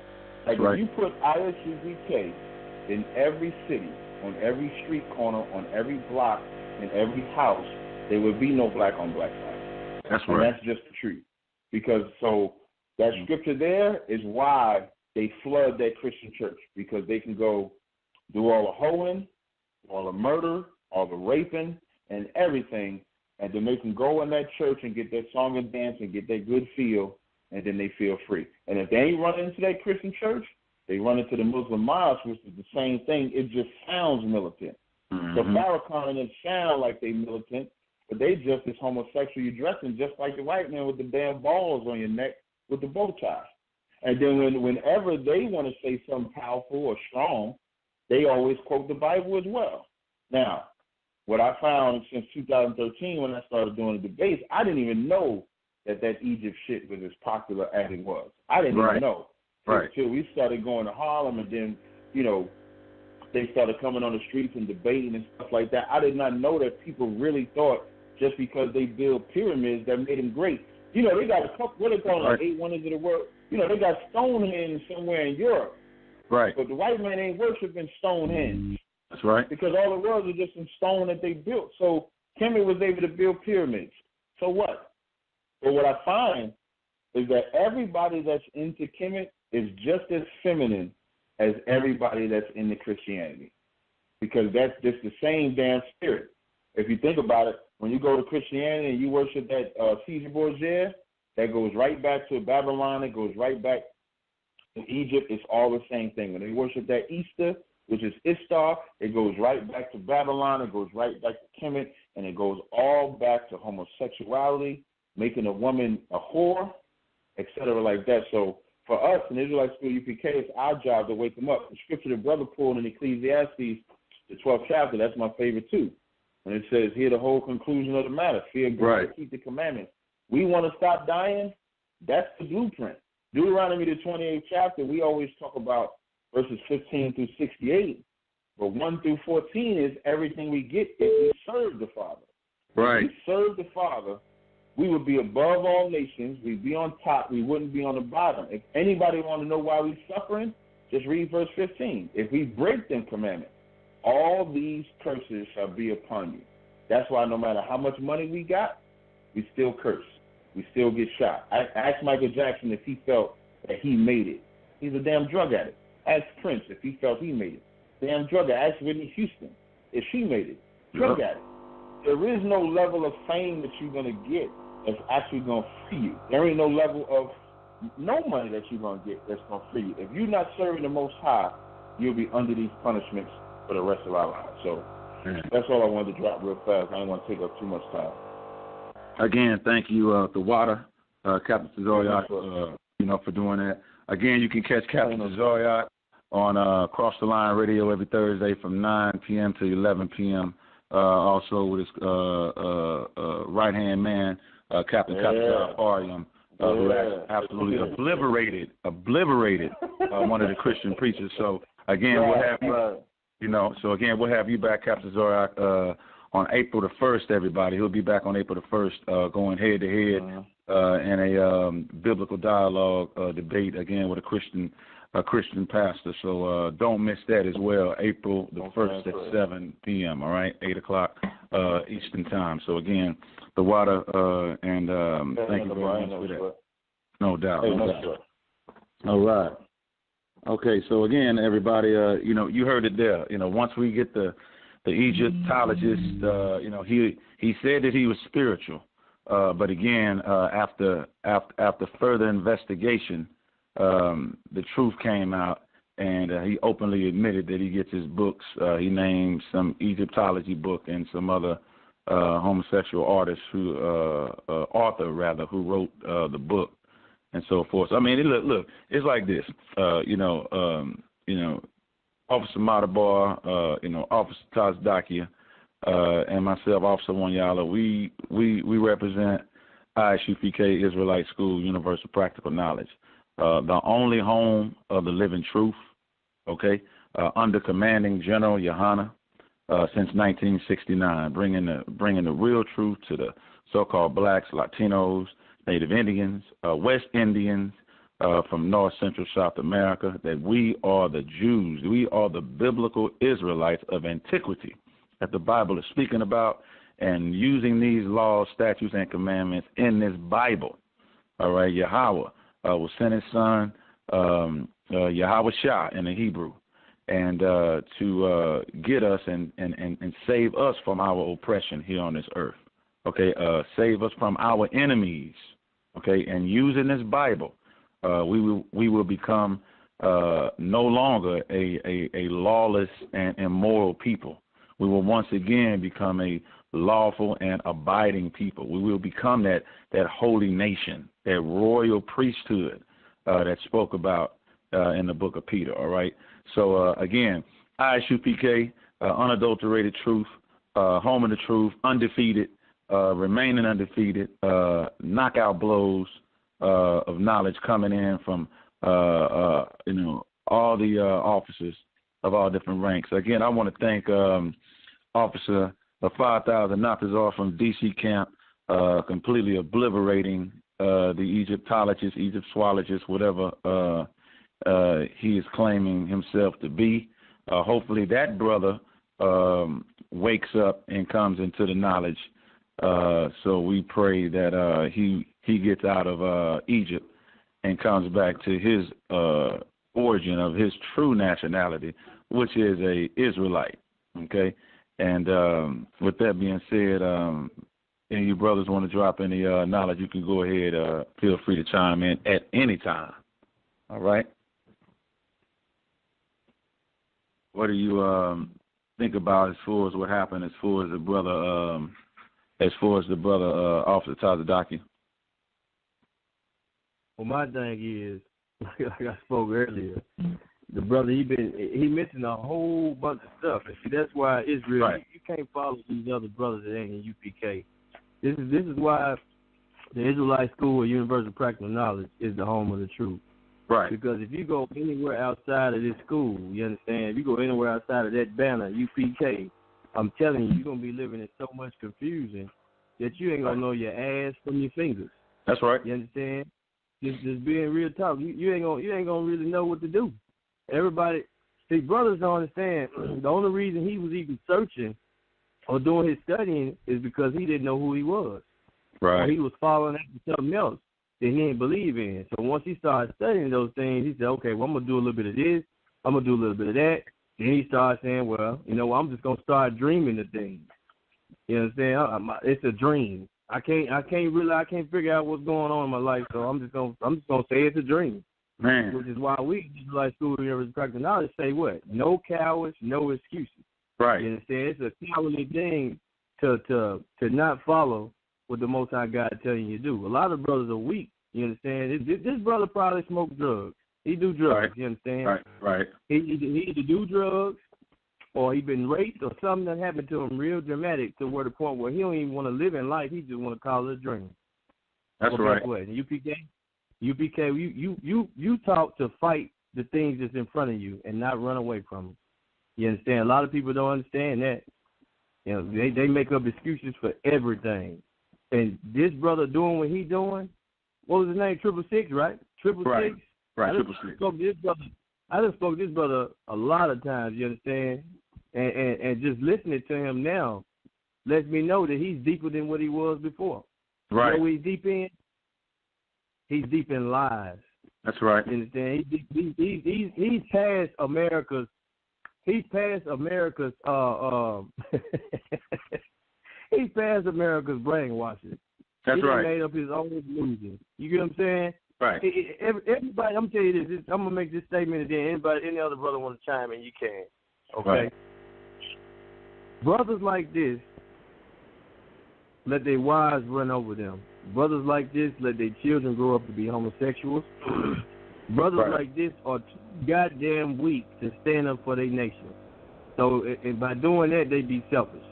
And by being selfish, they say, hey, I'm going to do whatever I want to do. Right? I'm going to live however I want to live. Can't nobody tell me what to do. The half of the book that he named, guess what? They was written by a damn devil. That's right. Egyptology stems from a goddamn devil, which is the white man that the Bible speaks of. Right. You understand? So any brother or sister that want to learn the truth, and if you're a man, you want to become a real man, Salaki, if you're a male, then every man got a part or don't got a part. It's a difference. It's a difference between being a male and a man. You understand? You're a man when you do what? When you fear the Most High and you keep these laws, statutes, commandments. Right. You understand? If you're male, you just another animal. Without these laws, statutes, commandments, you just another beast in the field licking your balls. You understand? So for any brother or sister, no matter what you're going through, if you want the truth and you want to become a real man or woman, get down with the I.S.U.P.K, man. Israelite School, University of Practical Knowledge, man. That's all I got to say. You can pass it over, brother. It's the water. Hey, Yonder Bar. Off the top of the docket, Yonder Bar. Yeah. I mean, so, again, we're about to go into the next portion of our show on Boot Up and Shut Up Radio. We will go ahead and bring on Mighty Man Captain Kahan Thumyard of the I.S.U.P.K, who will be reporting on local and world news affecting the nation of Israel. Okay, so we'll go ahead and get into that portion. And, again, we'll take some calls later on in the show and see, people like to talk about the first hour of the show as well as what Captain Kahan will be bringing out right now at this moment. So with no further ado, Captain Kahan, how's everything been going, my brother? Shalom, Yahweh, Bashem, Moshe, Bakatah, Bakathum to the brothers. Shalom, Yahweh, Shema, Atham, Bashem, Yahweh, to the sisters. Can y'all hear me out there? Yes, we can. Khan out of one Khan. Okay. Most High in Christ. Everything going to war, but I heard the tail end of that brother, that was slipping out earlier, man. It just goes into what we're gonna talk about tonight with a lot of the news, a lot of what's going on in the world and how we supposed to address it. That's why what we teaching here is universal and it's practical. You can apply it to your life. You know what I'm saying? It's not. We teach things that are tangible in this school. So, right. And you can see with these different doctrines and philosophies and religions that it has destroyed our sanity. You know, if we want to go ahead and get into it, we can go ahead and get into it. It's Trooper Altazar on the line. I'm gonna go ahead and get these stories in if I could, Warrior. And we're gonna touch some stories tonight. Let's get story one. He's gonna read the titles. Of course, we're gonna open the lines. I want to start going into this. This particular story, Commander GEN.YAHANNA touched on last week, Monday night. Every Monday night, Commander GEN.YAHANNA hosts his radio show, The Grill, at 9 p.m. Eastern Standard Time. You can check that out on our website, ISUPK.com. So he touched on this story, and I want to piggyback off of some of the things he said, because this is a serious story that black people in America, not only black, but black, Hispanic, and Native American Indian, the lost tribes of Israel, we need to really pay attention to. Okay? So let's get this story. Let's start. Let's go ahead and get it on, brother. Come. Uh-huh. The article is titled "A Quiet Exodus: Why Black Worshipers Are Leaving White Evangelical Churches."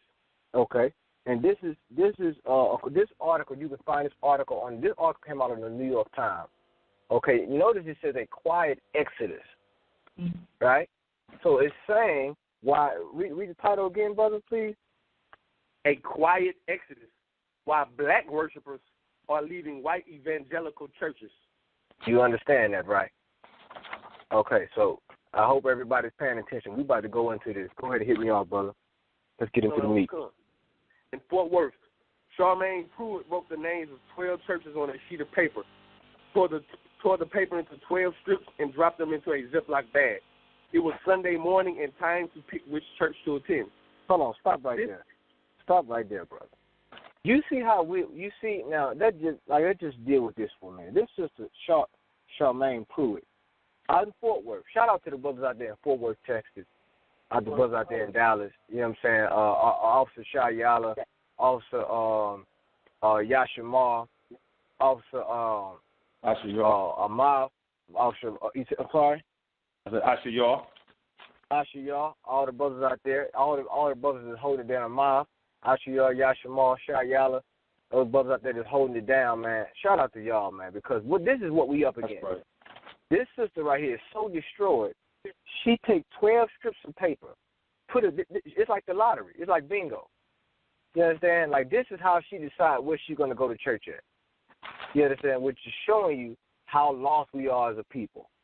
All right? So you see where she's going with this. Okay, read on. This time of the week 2 years earlier, there would have been no question. Miss Pruitt, 46, would have been getting ready for her regular Saturday afternoon worship service at a former grocery store overhauled into a state-of-the-art 760-seat sanctuary in the darkened hall where it would have been hard to tell she was one of the few black people in the room. She would have listened to the soaring anthems of the praise bands. She would have watched on 3 giant screens a sermon that over the course of a weekend would reach one of the largest congregations in the country. But Ms. Pruitt has not been to that church since the fall of 2016. Now, it says she hasn't been to that church. Now, it's a beautiful church. It has 760 seats, has the 2 teleprompters, 3 giant screens, and is one of the largest congregations in the country. But she hasn't been to that church since the fall of 2016. Let's see why. Read on. That was when she concluded that it was not ultimately meant for people like her. Say what? That was when she concluded that it was not ultimately meant for people like her. People like her. Let me translate that for you. People of her race. Right. Let me translate. Did you hear what I just said? People of her race. People like her. Her is like you and me. Why is that? If God loves everybody, why is it there's a disconnect between black people and Christianity? And Christianity is white. We're talking about white evangelicals in this article. We're going to get to that in a moment. But this is something this sister realized that her spirit did not click with.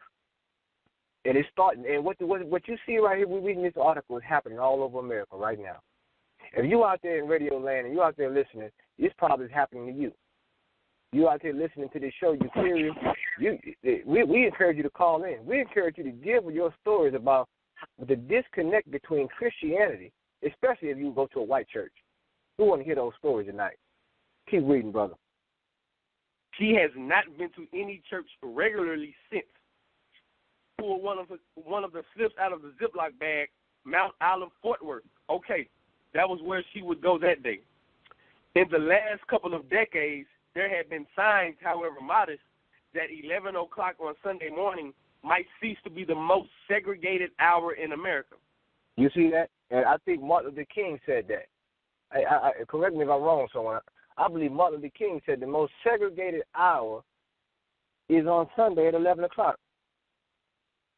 Now, why is that if we all serve the same God? We're going to show you tonight why is that. Read on. Racial Reconciliation was the talk of conferences and the subject of formal resolutions. Large Christian ministries were dedicated to the aim of integration. Say what? Christian ministries were dedicated to the aim of integration. Why?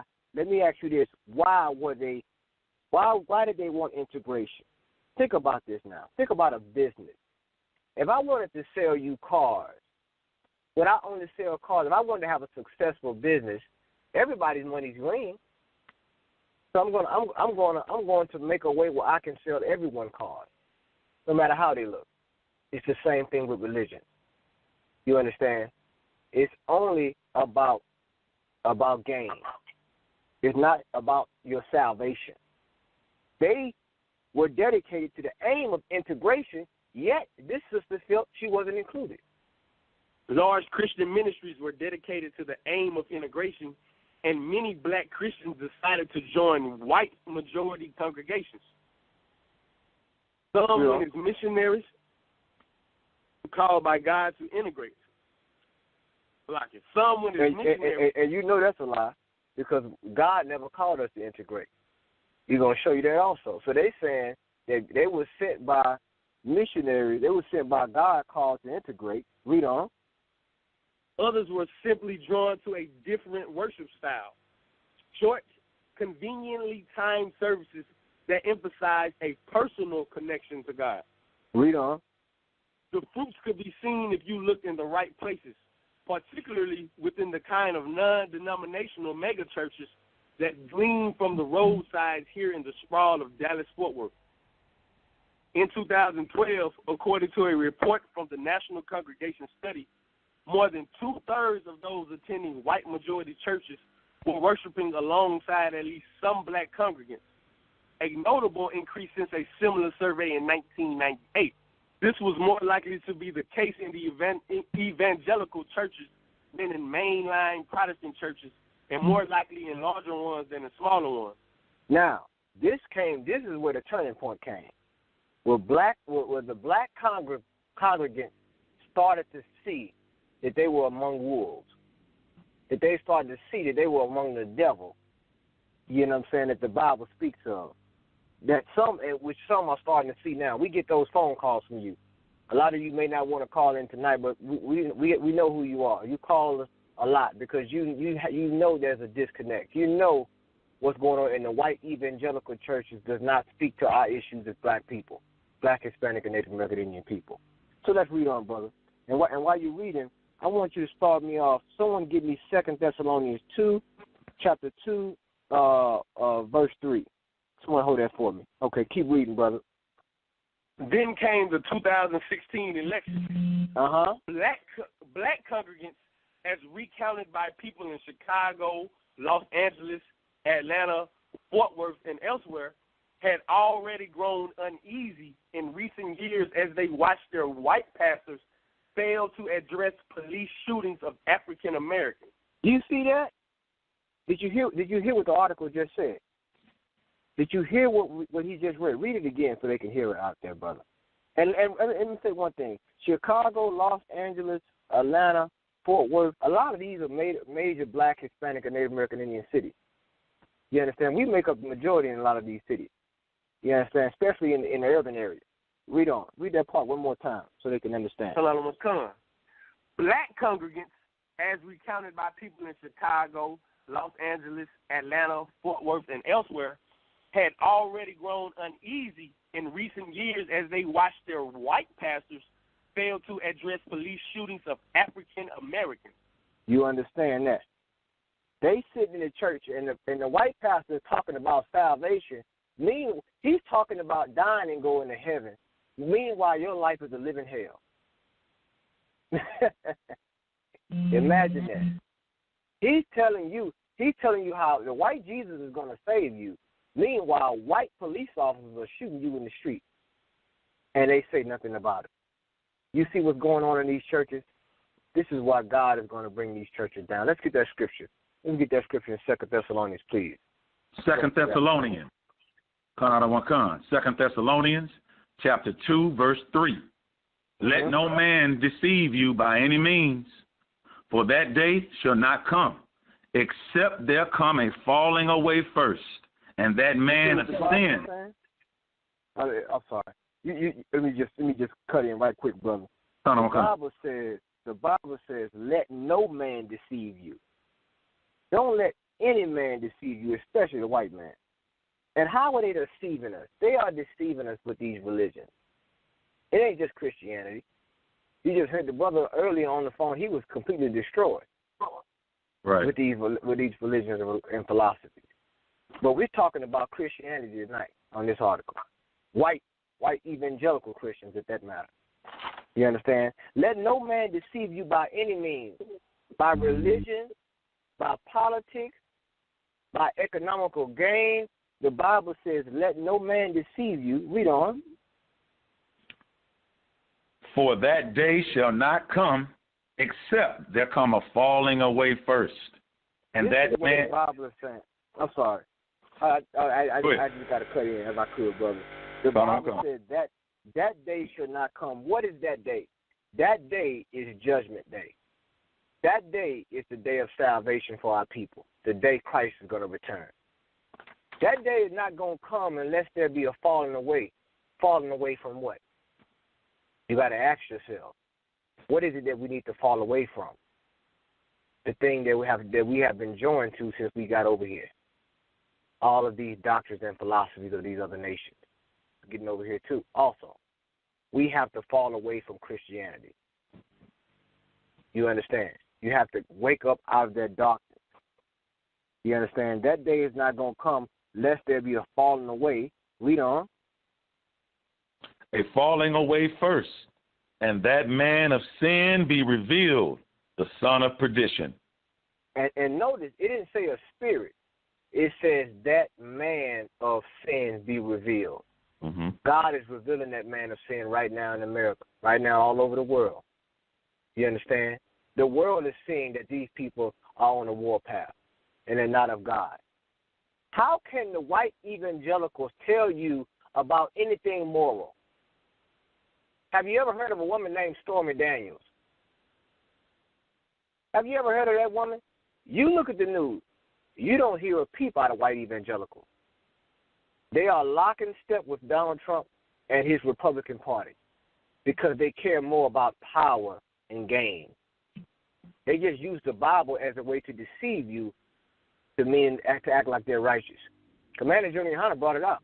He brought out about Billy Graham, how Billy Graham was the spiritual advisor to Richard Nixon when he was plotting to destroy our people.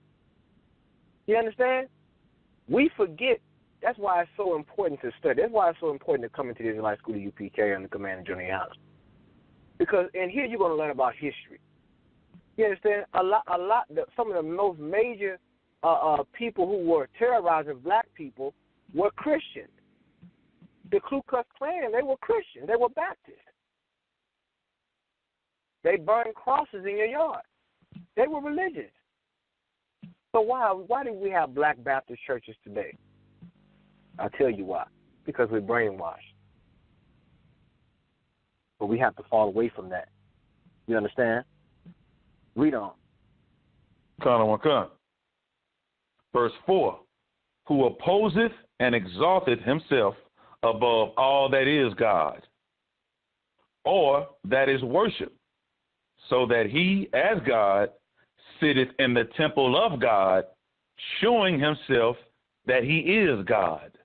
That fits no other race of people but the white race. Have you ever been to a Catholic church? Have you ever seen those paintings on the wall? Go in some of those Catholic churches, they have God. You look on the top of the ceiling, they have God stretching his hand to Adam, touching the finger of Adam. God is white. Adam is white. The angels are white. Everyone is white. You understand? So if you serve a white religion, then what people are you going to serve? You're going to serve white people. You're going to look for salvation through them. You're going to look for justice through them. You're going to look for self-gratification through them, self-confidence through them, self-esteem through them, self-love through them. They're going to have to confirm it. That's psychological warfare. And the religion is the tool that they use to deceive you. You understand? Let's get back to the article. Come. White pastors failed to address police shootings of African Americans. They heard prayers for Paris, for Brussels, for law enforcement. They heard that one should keep one's eyes on the kingdom, that the church was colorblind, and that talk of racial injustice was divisive, not a matter of the gospel. You see that? Are you listening out there? Or did you hear what he just read? Because I don't think a lot of people. You know, I'm gonna just keep it real. A lot of people out there that you owe Commander Gen.YAHANNA an apology, especially the naysayers that came up. You owe Commander Gen.YAHANNA an apology. Oh yes. Read that part one more time. Let's break it down and give me what Christ said. Give me what Christ said. I come to set a man at variance. Someone give me that scripture. Because they're trying to say the Bible don't have division in there. The Bible is not about separation. They saying that it's too divisive to talk. You dying is too divisive to talk about. You are to die in peace, die in silence, suffer in silence. That's what they're telling you. You understand? This is what religion. And let me tell you something. This is spiritual oppression. What we're reading about. You want to talk about physical oppression? Let's first talk about spiritual oppression because that translates into this. You understand? This is spiritual suppression and repression. A lot of you black women out there, these pro-black feminists, want to talk about sexual repression. Well, let's talk about spiritual repression. You don't want to talk about that, but you want to focus more on being a hoe. You want to focus more on wilding out here on the street. You understand? Let's read this. Come. They heard prayers for Paris, for Brussels, for law enforcement. They heard that one should keep one's eyes on the kingdom, that the church was colorblind, and that talk of racial injustice was divisive, not a matter of the gospel. Give me that scripture where Christ said, I come to set at variance. Please. The book of Matthew, chapter 11. Book of Matthew, chapter 10, verse 34 and 35. Think not that I have come to send peace on earth. I came not to send peace, but a sword. Verse 35. For I have come to set a man at variance against his father, and the daughter against her mother, and the daughter-in-law against her mother-in-law. That is the gospel. His own mouth. Because you want to talk about that we're being divisive, talking about our issues. Guess what? That's what Christ wanted. He come that the gospel is going to set at variance a man against his father. It's going to call. When the Bible says when Paul and them spoke, riots damn near broke out. What do you think we're reading about? You think we're reading about a book that doesn't talk about division? In order to have the kingdom of heaven, you have to separate. You're going to have to get divisive. You understand? You're going to have to identify the criminal. You're going to have that man of sin is going to have to be revealed, so we can present the evidence before the judge. The verse out of one. Oh, I'm sorry. The article. I'm sorry. That was You're on the bar. There was still some hope that this stemmed from an obliviousness rather than some deeper disconnect. Mm-hmm. Then white evangelicals voted for Mr. Trump by a larger margin than they had voted for any presidential candidate. They cheered the outcome, reassuring uneasy fellow worshipers with talk of abortion and religious liberty, about how politics is the art of compromise rather than the ideal. Now, hold on. Let me just say this.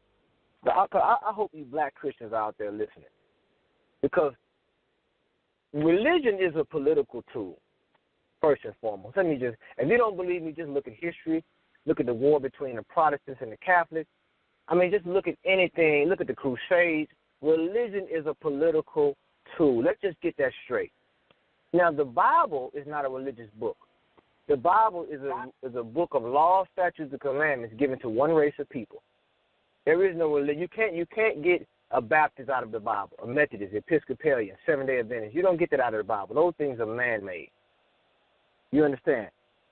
So it has to be a day of reckoning with the religion that we have been following. There has to be. And the Bible is showing you, and that's why it's in the New York Times right now.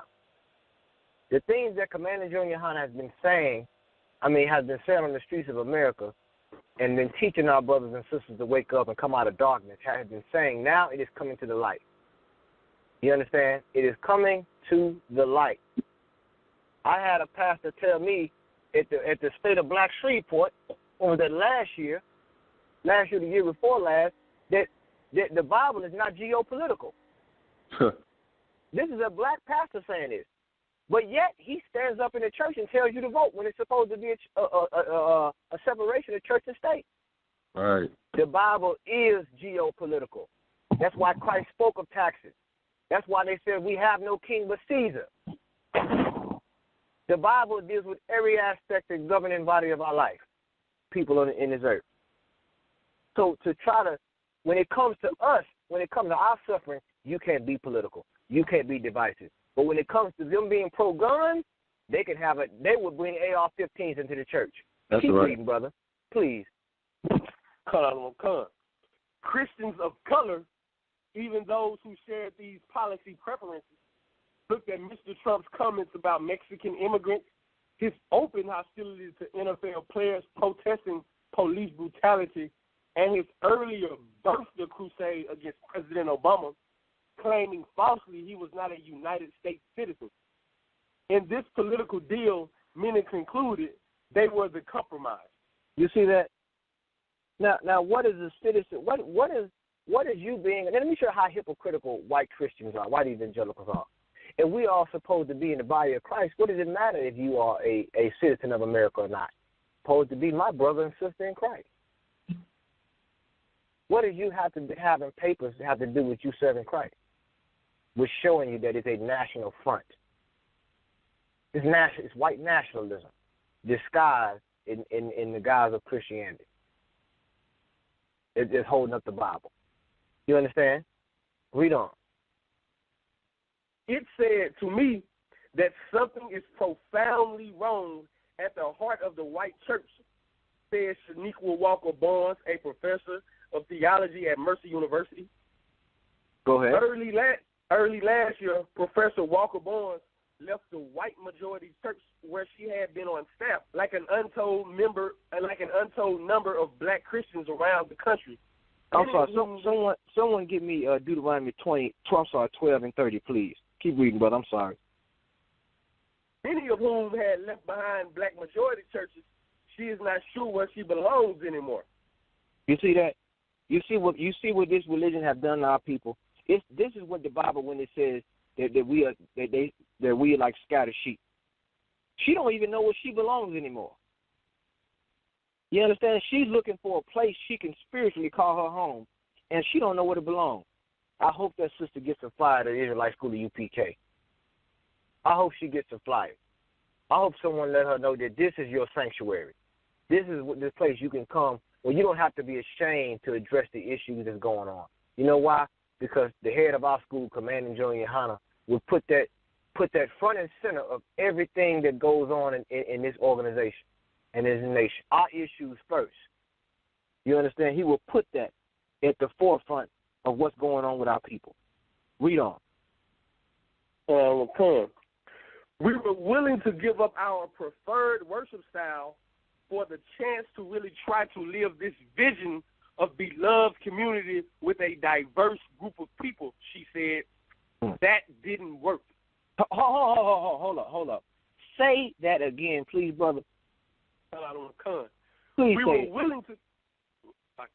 We were willing to give up our preferred worship style for the chance to really try to live this vision of beloved community with a diverse group of people, she said.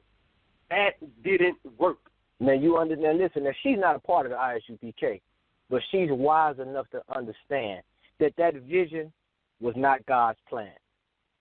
You understand? Scripture that I call, please, I want to get this scripture, and we're going to touch back on this because this is important. This is something all black Christians need to see. All these so-called black Christians and these whatever denomination you in, and we're going to deal with the black churches too. But we're talking about these white churches right now. You understand? Go ahead. let's get that scripture for me. I called Deuteronomy 12 and 30.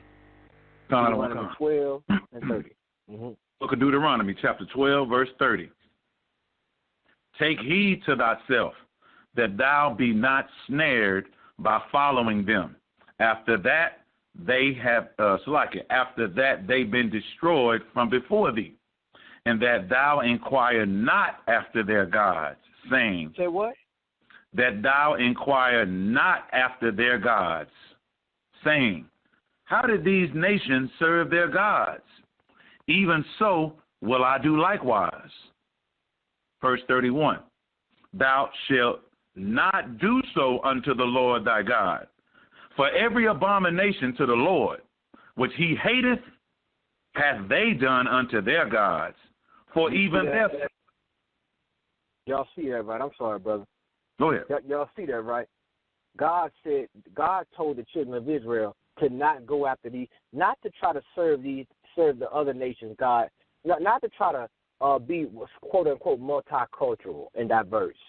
Right. That's what this sister just did. She said she was willing to, and notice this is the key word: give up. Mm-hmm. Listen to her words. She was willing to give up. You know what that's called? A sacrifice. Right. Yep. Let's get real spiritual now. Called a sacrifice. A sacrifice unto who? Another God. Right. You're willing to give up your preferred worship style, which is off anyway, but you're willing to give that up in order to fit in a church that does not even address your issues. Let me ask you a question. Yeah. What has that white church given up for her? They haven't moved one iota. They haven't moved one iota on their political and their religious views. You ought to come in and you ought to assimilate, or the word they like to use, integrate. Right. And it didn't work. Now she has compromised her self-worth, what she views as her self-worth, for nothing. You understand? That's why the Bible says, why trimmest thou thy ways to seek love? You're not supposed to trim your ways to seek love amongst these people. And it didn't work. You understand? Let's read on. Let's get more on the article, please. Come on. It has been a scattered exodus, a few here, a few there, and mostly quiet, more in fatigue and heartbreak than outrage. Plenty of multiracial churches continue to thrive, and at some churches, tough conversations on race have begun. The issue has long shadowed the evangelical movement. The Reverend Billy Graham, who died last month at 99, thank God. Thank God. Go ahead, read.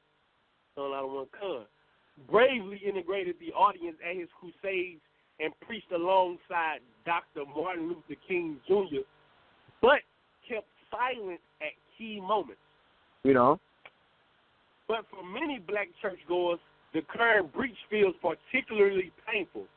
Lecrae, a prominent black Christian hip-hop artist, has spoken openly of his divorce with white evangelicalism.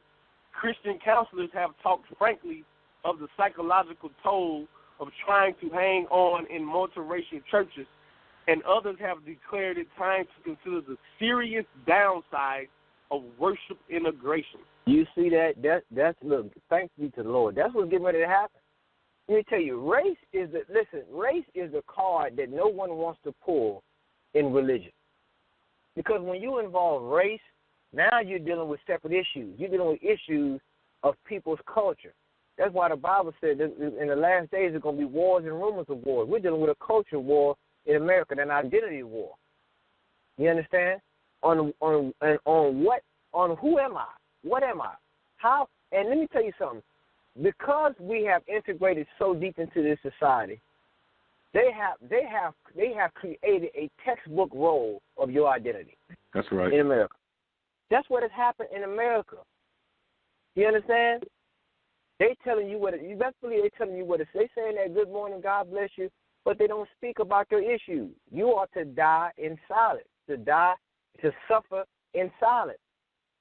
You understand? And notice what this brother said. He has spoken openly of his divorce. That's spiritual too. That word divorce with the white evangelical Christian. You understand? The Bible uses that word also. Let's get Deuteronomy. Let's get Isaiah 28 and 15. You understand? We're going to show you right here. These religions do not address our issues, they do not give the solution. They do not give the solution to our problem. Let's just be honest about it. How long have we been a Christian? How long? I mean, my grandmother's been a Christian. My great grandmother was a Christian. Guess what? The same problems they dealt with, we dealing with right now. You understand? And we seeing the problems in high definition. We seeing it live stream now. You understand?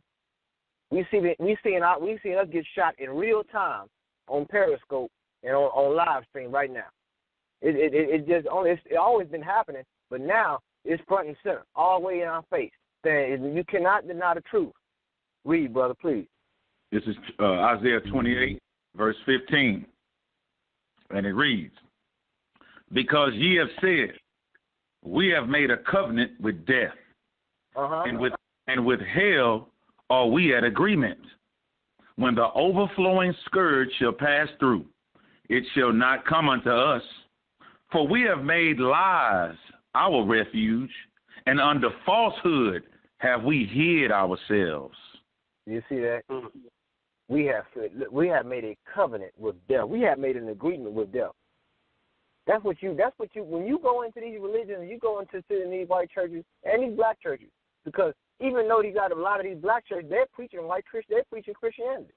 They're still they're addressing their majority. Some of these churches are all black, but the ideology and the philosophy and the teachings are still the same. It's a white church. That's right.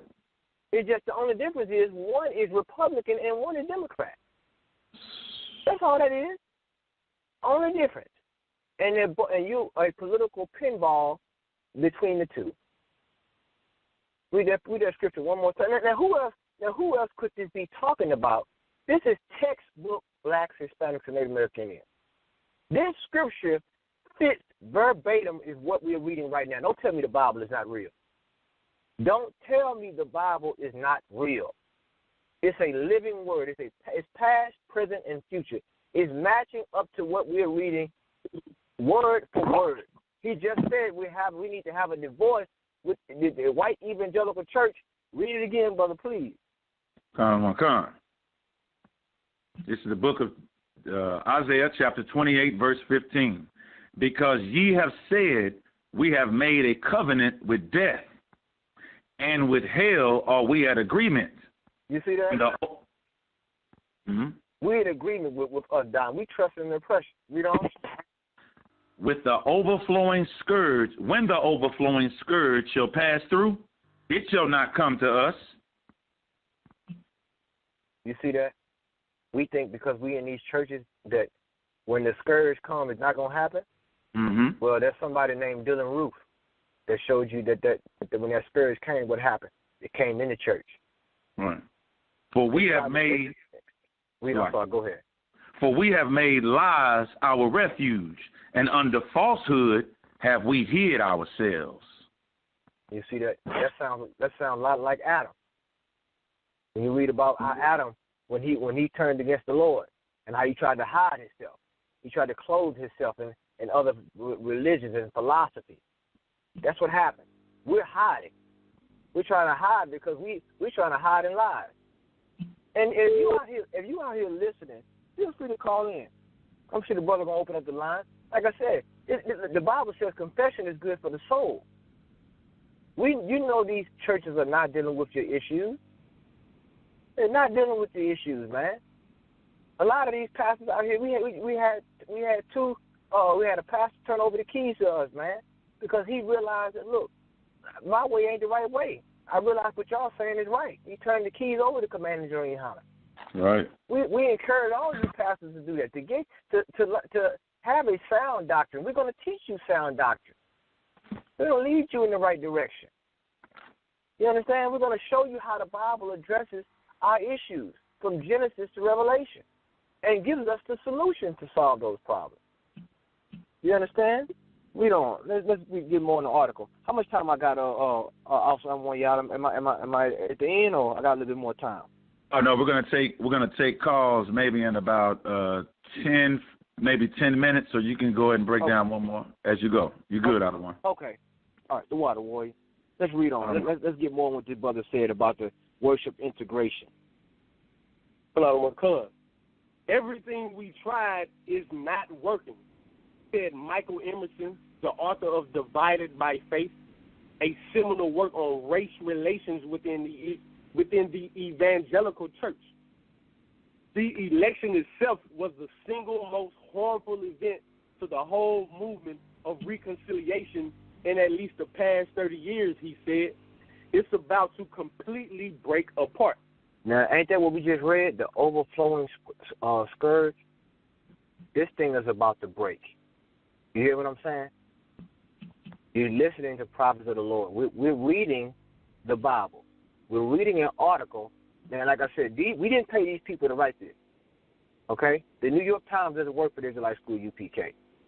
This is a observation that they are making with black Christians in a white religion, in white evangelical churches. And it's going on in the black churches. Black churches are struggling to keep the millennials right now. Yep. Why is that? Why are black churches struggling to keep young black millennials in the church? I'm going to tell you why. Because these young kids, these kids that you see now, they didn't grow up in the civil rights era. You understand? They're seeing things for what they are. They see the pastor with his nice church, his nice house, his nice car, and they're seeing their grandmother struggle day to day to take care of her bills. There's a disconnect. You understand? And it will always be a disconnect because this religion is not of God. You understand? It is not of God. He said, and I quote, it is about to completely break apart. So much for progression. 50 years later, they said we made progression. He just said it set us back 30 years with the election of Donald Trump. So you mean to tell me I got to march another 30 years? You mean to tell me I got to protest and beg and pray and sing and dance another 30 years to get justice? They say the definition of insanity is doing the same thing over and over and expecting different results. But that's what you have in America today with these politics and these religions among our people. Let's read on. Color. Miss Pruitt had been a church-going Christian since the mid-1990s, first joining a mostly black megachurch in Dallas where she was on the dance team. Inspiration began to flag after some years there, and one night she was drawn to a pastor whom she saw on television. He was, she later learned, Robert Morris of Gateway Church. Gateway started nearly 20 years ago with a prayer group in Pastor Morris' living room and has in the past 2 decades grown to become a $140 million ministry. Repeat that one more time, brother. And has in the past 2 decades grown to become a $140 million ministry. $140 million, and I'm talking about tax-free. I'm talking about tax-free. And you go in Dallas, you'll see homeless sleeping under the bridge right now. If you're in Dallas, you go downtown, you go by some of the overpasses, you're going to see the homeless sleeping on the street right now. $140 million. Let me tell you something. They are robbing black people in these churches. That's your economy right there. That's your job money right there. Education money right there. That's your health care money right there. Read on. Drawing upward of 31,000 people a week to 6 campuses in the Dallas-Fort Worth area. The scale and thoroughness of the operation are extraordinary. The attractive lead, stone, and wood arena with a coffee kiosk serving a gateway blend at the church's South Lake, Texas headquarters. The worship music booming over a first-class sound system, the robust programs for children, single parents, and a host of other groups. Above all, for many members, there are Pastor Morris's weekly messages themselves, right? Often self-deprecating, sprinkled with biblical scholarship, and often affectingly personal. This is what I need right now. Thought, Miss Pruitt. You see that? She getting ready to go into another religion. She was ready to go into another church that's just selling you another well-dressed up lie. You understand? And you notice this. Notice it says, it names all the nice things, how good the church looks, how good the sound system sounds, all this. But meanwhile, you're getting no spiritual sustenance. She's spiritually starving in these churches. You know what I'm saying? To the point where she gotta cut up 12 pieces of paper with the church's name on it, stick her hand in the bag, and see which church she's going to. This sister is brainwashed. You understand? Man. Let me get if I could, let me get Ecclesiastes 7:13. I know you're ready to open up the lines. Let me get Ecclesiastes 7:13, please. I mean, like, this is what's going on with our people, man. This sister right here, and I guarantee you she ain't got no man. You know what I'm saying? The church done robbed her. I mean, she probably, forget about it, man. You can imagine what's been happening in them churches with them sisters, man. You feel me? These sisters right here, they need some guidance, man. Especially, and these brothers need guidance also. But these sisters in these churches, they making money off of these sisters in these churches, man. You know what I'm saying? Retirement checks, all that. They getting all that stuff. Go ahead, read, please. In the Old Testament, Ecclesiastes, chapter 7, verse 13. Consider the work of God, for who can make that straight which he hath made crooked? Verse 14. In the day of prosperity be joyful, but in the day of... They're just going into something. Read that first scripture again, please. Ecclesiastes chapter 7, verse 13. Consider the work of God, for who can make that straight which he hath made crooked? You see that? Yeah, that's why in the article it said there's something is profoundly wrong with the heart of the white evangelical church. Like, you're trying to change the hearts of a people who you can't change the heart of. This is who they are. That's why the Bible says, how can you make straight what the Lord made crooked? The Lord, listen, that's good and evil. You know what I'm saying? You can't change the nature of somebody that's evil. You understand? You can't, like we've been dying trying to make these people understand our humanity, since slavery. And they still haven't seen it. And they never will see that your humanity. You understand? Because you're trying to make, you and his religion trying to make him love you. And that has not happened. Matter of fact, he's killing you with his religion. He's killing you in the church. You understand? So I'm going to go ahead and pass it, but I know you want to open up the lines. If we can open up the lines, if we ain't got any callers, then we probably, I guess we can get one more story if you want. Okay, I'm going to go ahead. We'll go and take a couple of calls while they're on the line. Again, callers, what we'll do every episode at 9 o'clock, we will open up the phone lines to the world so they can call in and give their statements and so forth, okay? Engage with you all right? So we're going to go ahead and take the first call. I see a 6112 area code. Caller, you on Boot Up or Shut 'em Up, Boot Up or Shut Up Radio. State your name and location. That is 612 area code.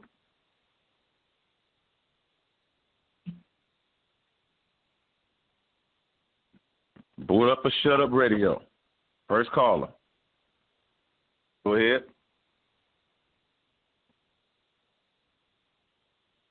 Okay. All right, don't be scared now. Yeah.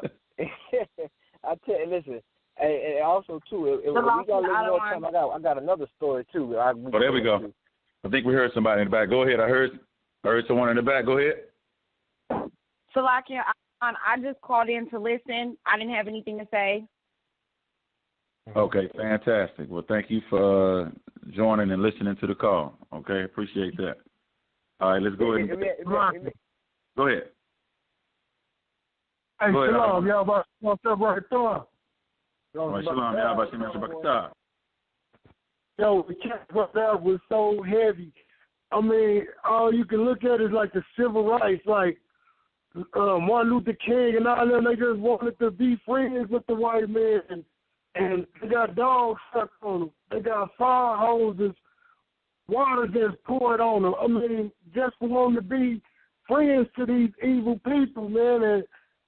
And white people have no feelings but for themselves. Like, they can't feel nobody's pain but the pain of white people. And that's just how it is. So big up to Cap Khan. What he brought out was heavy, man. That's all I wanted to say. Indeed. Thank you so much. No doubt. If I could just add on one thing. What Officer I.S.U.P.K said is so, I mean, the water too for calling, but I mean, we got to just look at something, man. Mm-hmm. You look at, like we have sacrificed. Like, in the midst of trying to gain his love, we have lost our respect. Right. Like, and we need to respect as a people. You understand? Like, you shouldn't compromise your respect for trying to seek someone's love. And that's what we have done, not on an individual scale, on a national scale. And it's why we have the problems that we have. And it's why we have the particular leadership that we have, the so-called leadership that we have today in America. But there's about to be a purge in black leadership in America. I'm telling you tonight, that's what's getting ready to happen. The Lord is about to purge these so-called black leaders, black and Hispanic leaders, Native American Indian leaders among our people. And there's about to be a new leadership that's being raised up in the earth. And they're going to speak to the issues, and they're going to tell the truth according to the Bible. And you're going to understand clearly who's your enemy and who is your brother, who is your sister. You understand? You're going to understand that clearly. No doubt. You said that most definitely. Okay, we have another caller. I'm seeing 501 area code. Go ahead. Hey, Shalom. Yabashin Shabrakatah. Right, Shalom. Yabashin Shabrakatah. Most High in Christ. What Captain Kahan was bringing out about the millennials was so on point and so amazing and interesting, because what you have now is millennials are not their parents or their grandparents before them. They're ready to do something. Out here in Dallas, Texas, it was a young man who came out here, and I think he killed 7 police officers is what he killed, right? Millennials are done marching and done doing things like that, but we got to thank the Most High in Christ for men like Commanding General Yahanna, right, who's grabbing these young men's mind, and they telling them there's a right way to fight and there's a wrong way to fight. And he's showing us that through the scriptures you can stand up and be a man and fight in the way that the Most High has already laid the blueprint out for you. The game plan is already there. The best head coach you could ever have is the Most High in Christ and dealing with the Lord's anointed Commanding General Yahanna. You understand? So what Captain Kahan is bringing out is exactly correct. And that's the reason Commanding General Yahanna has commissioned us to go out here and pull our brothers out of hell so that they don't take up the sword and do something foolish about it. What we teach in this school in I.S.U.P.K is love. Because we tell blacks, Latinos, and Native Indians to love themselves enough, stop killing each other. To love yourselves enough to spend money with each other, to build with one another, and to keep these commandments, because that's what real love is. I just wanted to add my 2 cents in and thank the Most High in Christ for what you was bringing out, because I myself, as a young man, through the frustration of being at war and not knowing how to fight, find yourself on the wrong end of the stick, ready to do something foolish. But if it wasn't for this truth, man, I think I speak for a lot of brothers, but I speak for myself. I know I wouldn't be here today. So I just want to thank the Most High in Christ for that. Shalom. Most High in Christ, brother. Shalom, Shabbat. All right. All right, brother. All right. Very good. Okay, that was excellent. I.S.U.P.K, home of the living truth. Only home of the living truth. I see a 334 area code. You on Boot Up or Shut Up Radio. Name and location. Area code 334. Your name, city, and state. Go ahead. Area code 334. Alabama. Shalom. Yes, sir. Shalom, how about sitting house up Rock Star? All right. We want to big up to the cap, man. We bringing out real heavy, man. I don't think it could have been said better. That's all I want to say. Hey, brother. Hey, listen, you called in. Hey, Shalom, this brother called in from Selma, Alabama, right? Con out of one con. Damn right, brother. Like this brother called in from Selma, and you know what Selma was known for. You understand? Like crossing that bridge, getting beat to cross that bridge. You understand? That was John Lewis with his big head self. You understand? Went down there and got whooped with that nice stick. And they crossed that bridge every so many years. I think every Black History when they crossed that bridge, man. But we're gonna be out there in Selma. And we just made block the bridge one Black History Month. We may set up camps and say you cannot we should have never crossed that bridge. We should have stayed on our side of town. We would have been safe from all these school shootings. Yeah, all right. You understand? So like that's what we need. We need to be quarantined from these people. You understand? So I got another story too. What time we gonna clip it? I want y'all. Right. We're gonna clip it at 10:00, but we still have 3 more we want to get into. The people. A lot of people calling in right now, so we'll take maybe 3 more calls, and then we'll get right back into the end of your story, so you can take it out for us out of one. Okay. Okay. Because I got a story that's gonna blow your mind. What's going on in New Orleans? I'm gonna tell you something. They get ready, and let me tell you something. They gotta listen. This probably going on in every major city in America right now. Right. You understand? We got the UPK. We bringing it out. You got some bomb radio shows. You got Cross the Line radio show with Captain Zaryak, Captain Cottazar. You got Angry Black Media. Right. With, Captain Soccer War. That's right. You got Let a Hebrew Speak with General Haas. You got Command GEN.YAHANNA show every Monday night. We hitting you with all this information. We need to be on CNN. That's Somebody right. needs to go ahead and just put us on CNN. They need to go ahead and put us on the payroll. The real commentary. You understand? Because we only want giving it to you raw and uncut and uncensored, man. You feel me? So we just giving it to, we just waking our people up, man, all the way around. You understand? So I'm gonna pass back to you, boy. All right, most definitely, most high in Christ. Okay, I'm looking at a 985 area code 985. You are live on Boot Up or Shut Up Radio. Name, city, and state. Howard Shamar, thought by Shemi Hawashai. This is Shanti and Homa. I'm just listening tonight, but I'm really excited that you got the radio station up and rolling. We need to hear this. Fantastic. And speaking from the woman's point of view, what Captain Kahan has been bringing out tonight, as well as what you heard earlier with the Egyptologists. What are some of your thoughts on that? I didn't hear the Egyptology portion, but I did hear the Christian church portion, and it really just kind of hits home with me because I used to visit a lot of Christian churches, and I really felt like I wasn't getting fed. So it was kind of like a constant search to go and get fed, whatever that meant, But now being in the truth, I understand what I was missing and what the Christian churches were missing, and it's just kind of like an outrage that they would convince people to stop following the Most High's laws, and left us out here flapping for the slaughter. Right, and I appreciate that, Most High in Christ, for that. Okay, and thank you again for listening and also calling in as well as that and giving us your input. Thank you so much. All right.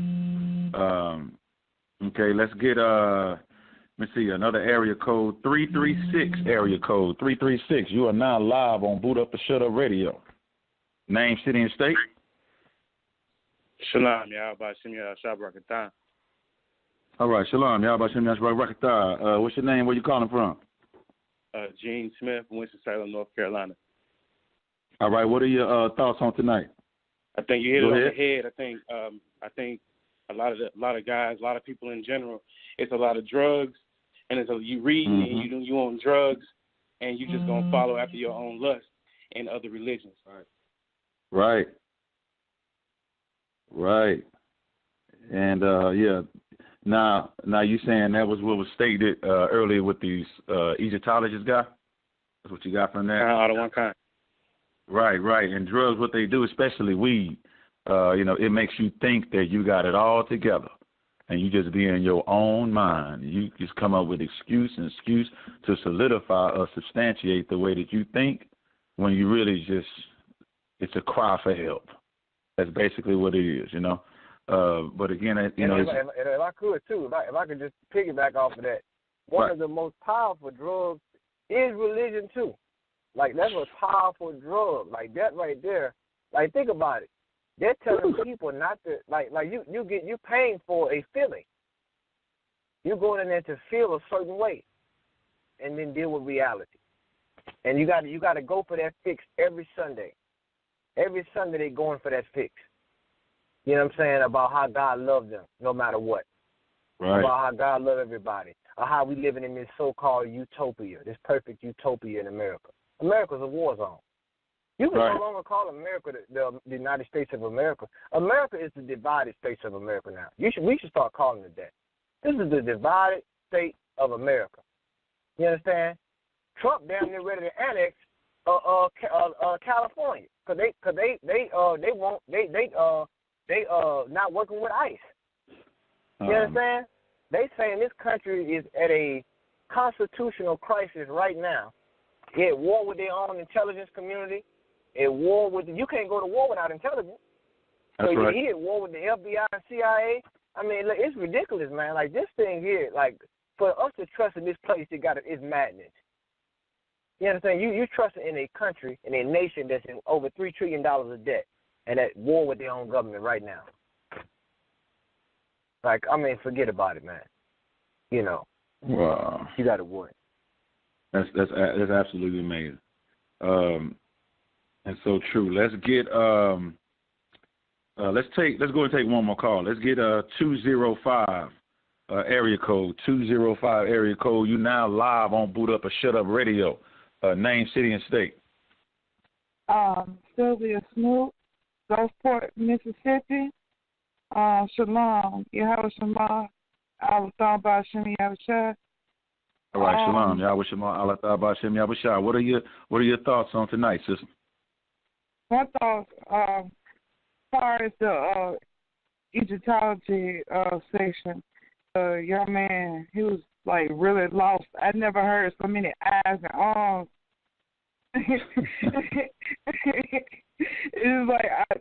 It's like the Bible is like the perfect structure for us to follow throughout life, and there's nowhere to go without that Bible, because like that's right. If we don't follow what's going on in that Bible, then we're gonna always be lost as a people, and we need to be. That's right. We need to be more tuned in what Yahweh want us, where He want us to be. And as far as the news session, my thoughts are like it's like, especially in the Christian churches, like they've been like leading us astray. It's like in my everyday walk of life, I feel like it should make you feel angry that you've just been deceived since the womb. Like I just like my thoughts on it is like we could just do better. We can do better, and we could be better as a people when we follow the law, statutes, and commandments. That's it. You said it in a whole, and that's why Captain Kahan Thumyard brought out Deuteronomy chapter 12, verse 30. You know, when he was speaking about, you know, don't follow these other nations because it's a snare when you follow them, and you are not supposed to even inquire. Don't even talk about it, you know, and go after these other gods and follow these other nations and saying that, you know, you will do likewise, because that's an abomination, okay? That's a filthy, disgusting sin to follow behind heathen nations, right? And, you know, even they, you know, the ones who do that, they give their sons and their daughters, and they burn, you know, their sons and daughters into the fire after these gods, you know. So it's good that the sister saw that.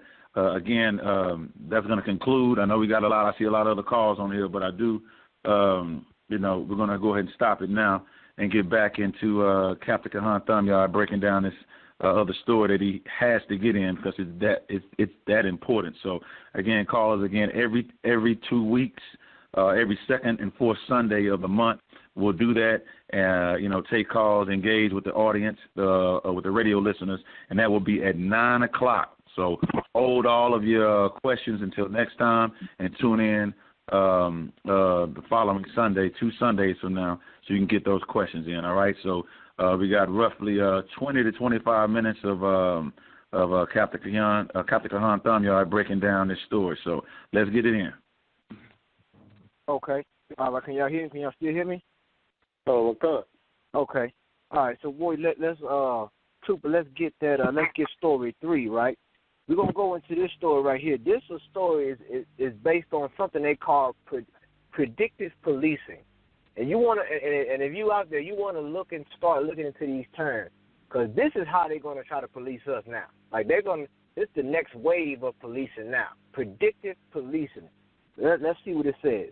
Okay. So, let me know when you get it, Warrior. The article reads, the article is titled, Palantir has secretly been using New Orleans to test its predictive policing technology. Now, notice it said secretly. Secretly, because it would be an outrage to know that you know what the word predictive means, right? Like, meaning I believe you're going to commit a crime, so I'm going to already profile you. You look like a criminal. You black, so that must mean you're a criminal. You know what I'm saying? You're Hispanic, so that must mean you're illegal. You understand, and so forth. So this is predictive. They've been having a secret program technology. They're using that in New Orleans, and let's see what they said about it. Let's get it. Palantir deployed a predictive policing system in New Orleans that even city council members don't know about. Hold on now. City council members don't know about it. They didn't even know about this. Imagine what else we don't know. These are your elected officials, and they kept it from them. That's like a shadow government. You understand? Like black people in America and Hispanic and Native American Indian people, we are in the illusion of a democracy. You understand? We are in the illusion. This is this is an empire we are under. You understand? And it's a straight dictatorship. Make no mistake about it. This is like forget about your rights. Like, it's damn near like you ain't got no rights in this place. You understand? Read that part again, brother. Skip me up to the top. Skip me up to the top when it first started talking about it. When it started talking about the game, when it says on May and June 2013. Come on. In May and June 2013, when New Orleans' murder rate was the 6th highest in the United States, the Orleans Parish District Attorney handed down 2 landmark racketeering indictments against dozens of men accused of membership in 2 violent Central City drug trafficking gangs, 3 NG and the 1 Tenors. Members of both gangs stood accused of committing 25 murders as well as several attempted killings and armed robberies.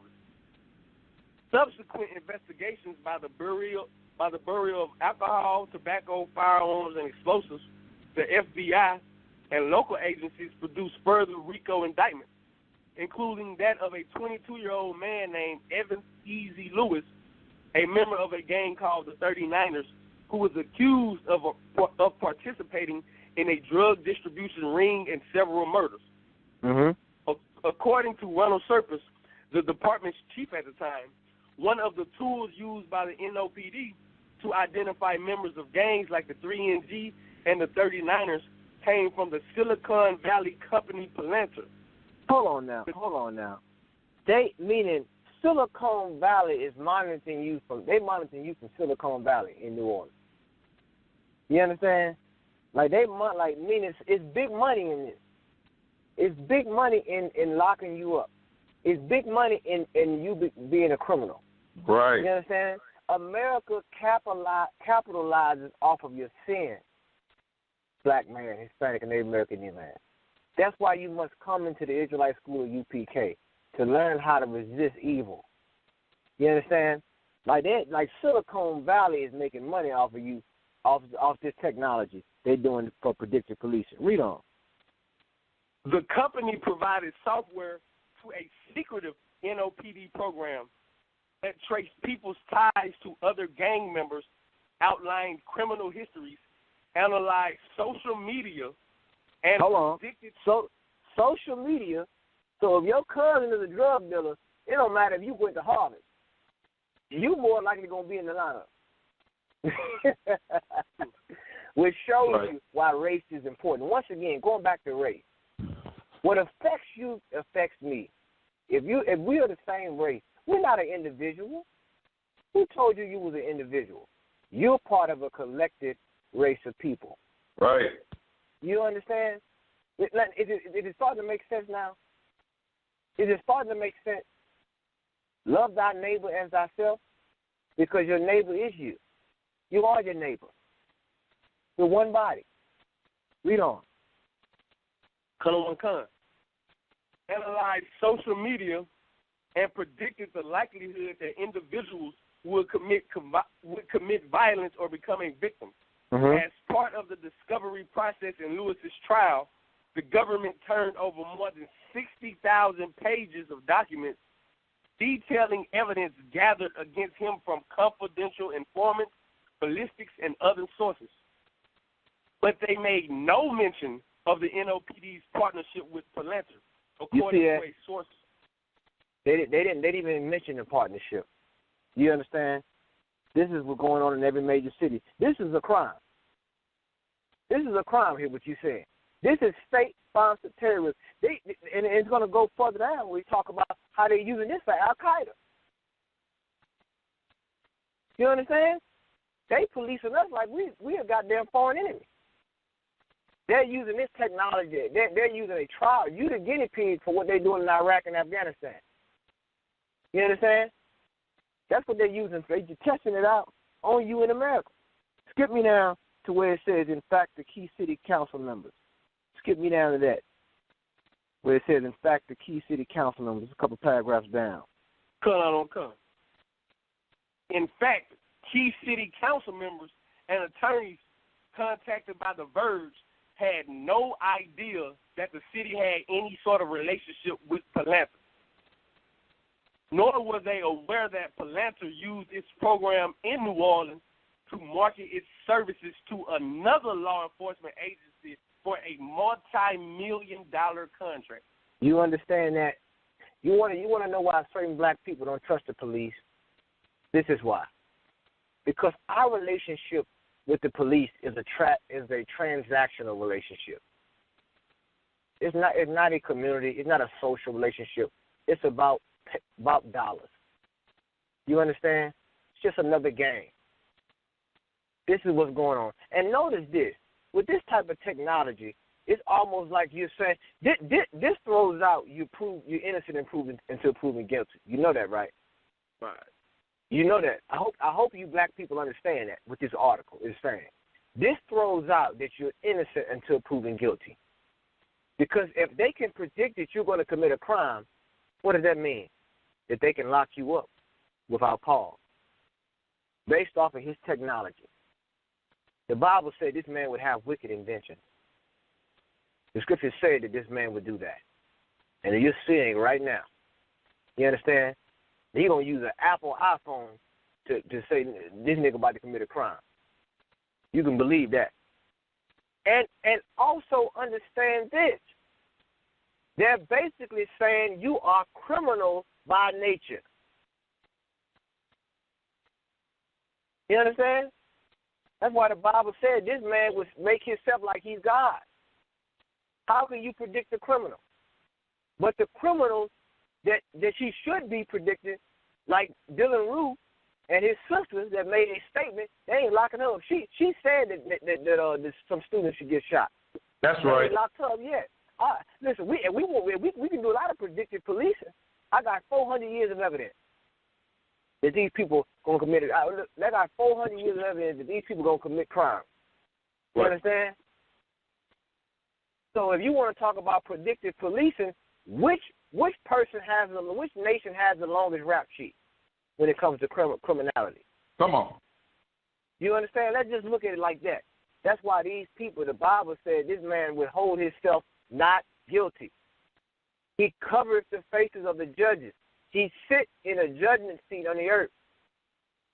And everyone, and when he commits a crime, it's not his fault. It's the AR-15's fault. Cation. It's not getting enough love. You understand? He's not the criminal. It's the crime that's the criminal. Or it's the weapon that's the criminal. The mental health you issue. Criminal. Exactly. That's what's going on. The city of New Orleans don't even know about. They didn't even know about this story. The city councilman said we didn't even have no idea this was going on. Now we don't know if that's true or not. Some of them probably got paid, but I can also almost believe that that's true. Some of them probably didn't know. You understand? Because it would be outrage. But you'd be surprised at how many of our leaders know that this is going on. They said we want to stop crime, so yeah, let's go ahead and use this new technology.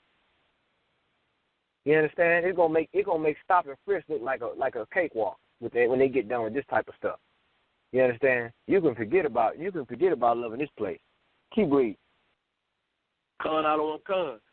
Even James Carville, the political operative instrumental in bringing about Palanter's collaboration with NOPD, said that the program was not public knowledge. No one in New Orleans even knows about this, to my knowledge, Carville said. Look at that. Imagine this. Look at what we just finding out 50 years after the Civil Rights Movement.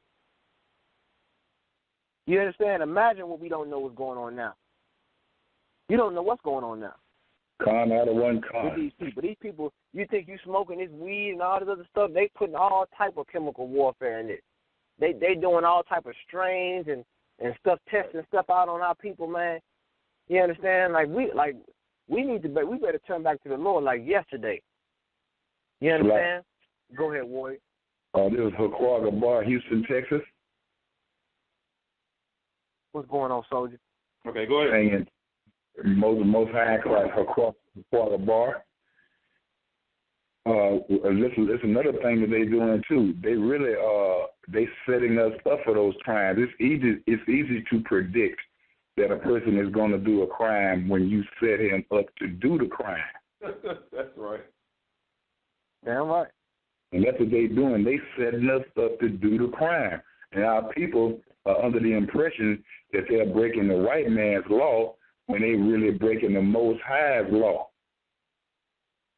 Yeah, right, brother.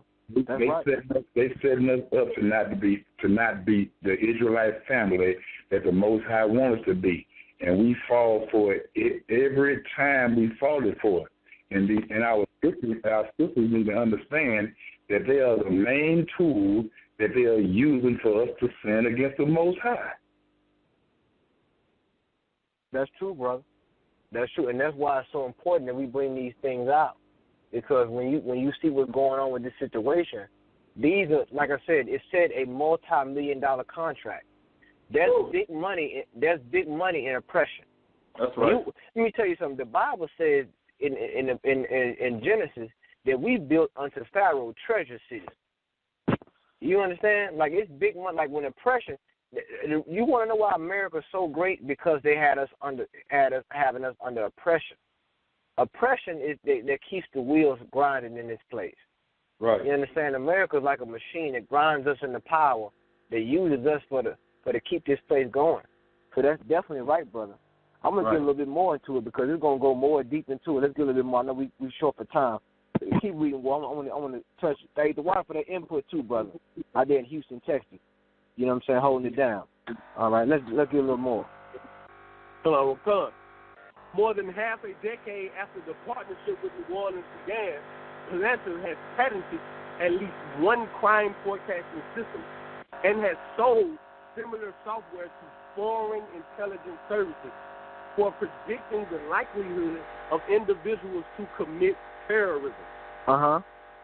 Even within the law enforcement community, there are concerns about the potential civil liberties implications of the sort of individualized predictions Palanter developed in New Orleans, and whether it's appropriate for the American criminal justice system.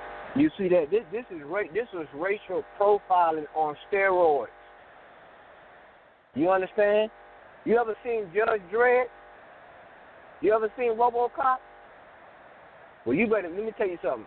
They and what they doing with the robots now, they gonna take this and they gonna listen, brother. You gonna have a robot. You gonna have a white man controlling a robot, stopping and frisking you, break your arm. You know what I'm saying? He gonna be controlling you. He gonna be frisking you with a joystick out here dealing with these devils. Like they're like a mad scientist, man. You understand? Let's keep reading. They're creating a target list, but we're not going after Al-Qaeda in Syria. Say that one more time. Say that one more time. They're creating a target list, but we're not going after Al-Qaeda in Syria. Read on. Said a former law enforcement official who has observed Palantir's work firsthand, as well as the company's sales pitches for predictive policing. The former official spoke on condition of anonymity to freely discuss their concerns with data mining and predictive policing. Palantir is a great example of an absolutely ridiculous amount of money spent on a tech tool that may have some applications, the former official said. However, it's not the right tool for local and state law enforcement. Someone grab me Exodus chapter 1, verse 9.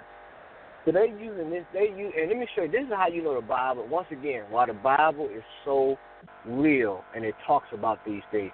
God knew these things were going to happen before they happened. He knew this was going to, that's why he left these records for us. He knew, like you don't have to worry about knowing the future. The future is what we're reading about right now. You understand? The Most High had to jump on these people because he knew what they would do when they got in power. He knew what they would do once they get settled in power. And this is what they have to have a constant enemy. And you are the enemy. Now notice it says we're not going after Al-Qaeda in Syria. What is he saying? He's saying, listen, this is state-sponsored terrorism, man. Right. Like this is what this is going on. This is supposed to be America. And notice, not one church has said anything about this. Have you heard your pastor say anything about this? Have you heard your spiritual leader or your guru say anything about these stories? No. But you hear Commander GEN.YAHANNA talk about them. You hear an I.S.U.P.K talking about them. Yes, the Bible said he set us watchmen upon the wall. And we're supposed to blow the trumpet when we see the sword coming. We are blowing the trumpet. And the Bible says this, if once we blow that trumpet, if a man don't take heed to that, his blood going to be on him. It ain't going to be on us. Right. You understand? But the one that see the sword come and don't blow the trumpet, the Lord said he's going to require that blood at that man's hand because he saw the sword coming and he did not blow the trumpet. He did not sound the alarm of what's happening in America. And you take this predictive policing and mix it in with the teachers having guns in the school, you got a death camp. You can forget about school to prison pipeline. You understand? The school is the prison. You understand? The school is the prison. The NRA pulled the goddamn race card. Can I say goddamn on this show, brother? Con out of one con, sir. Okay, the water.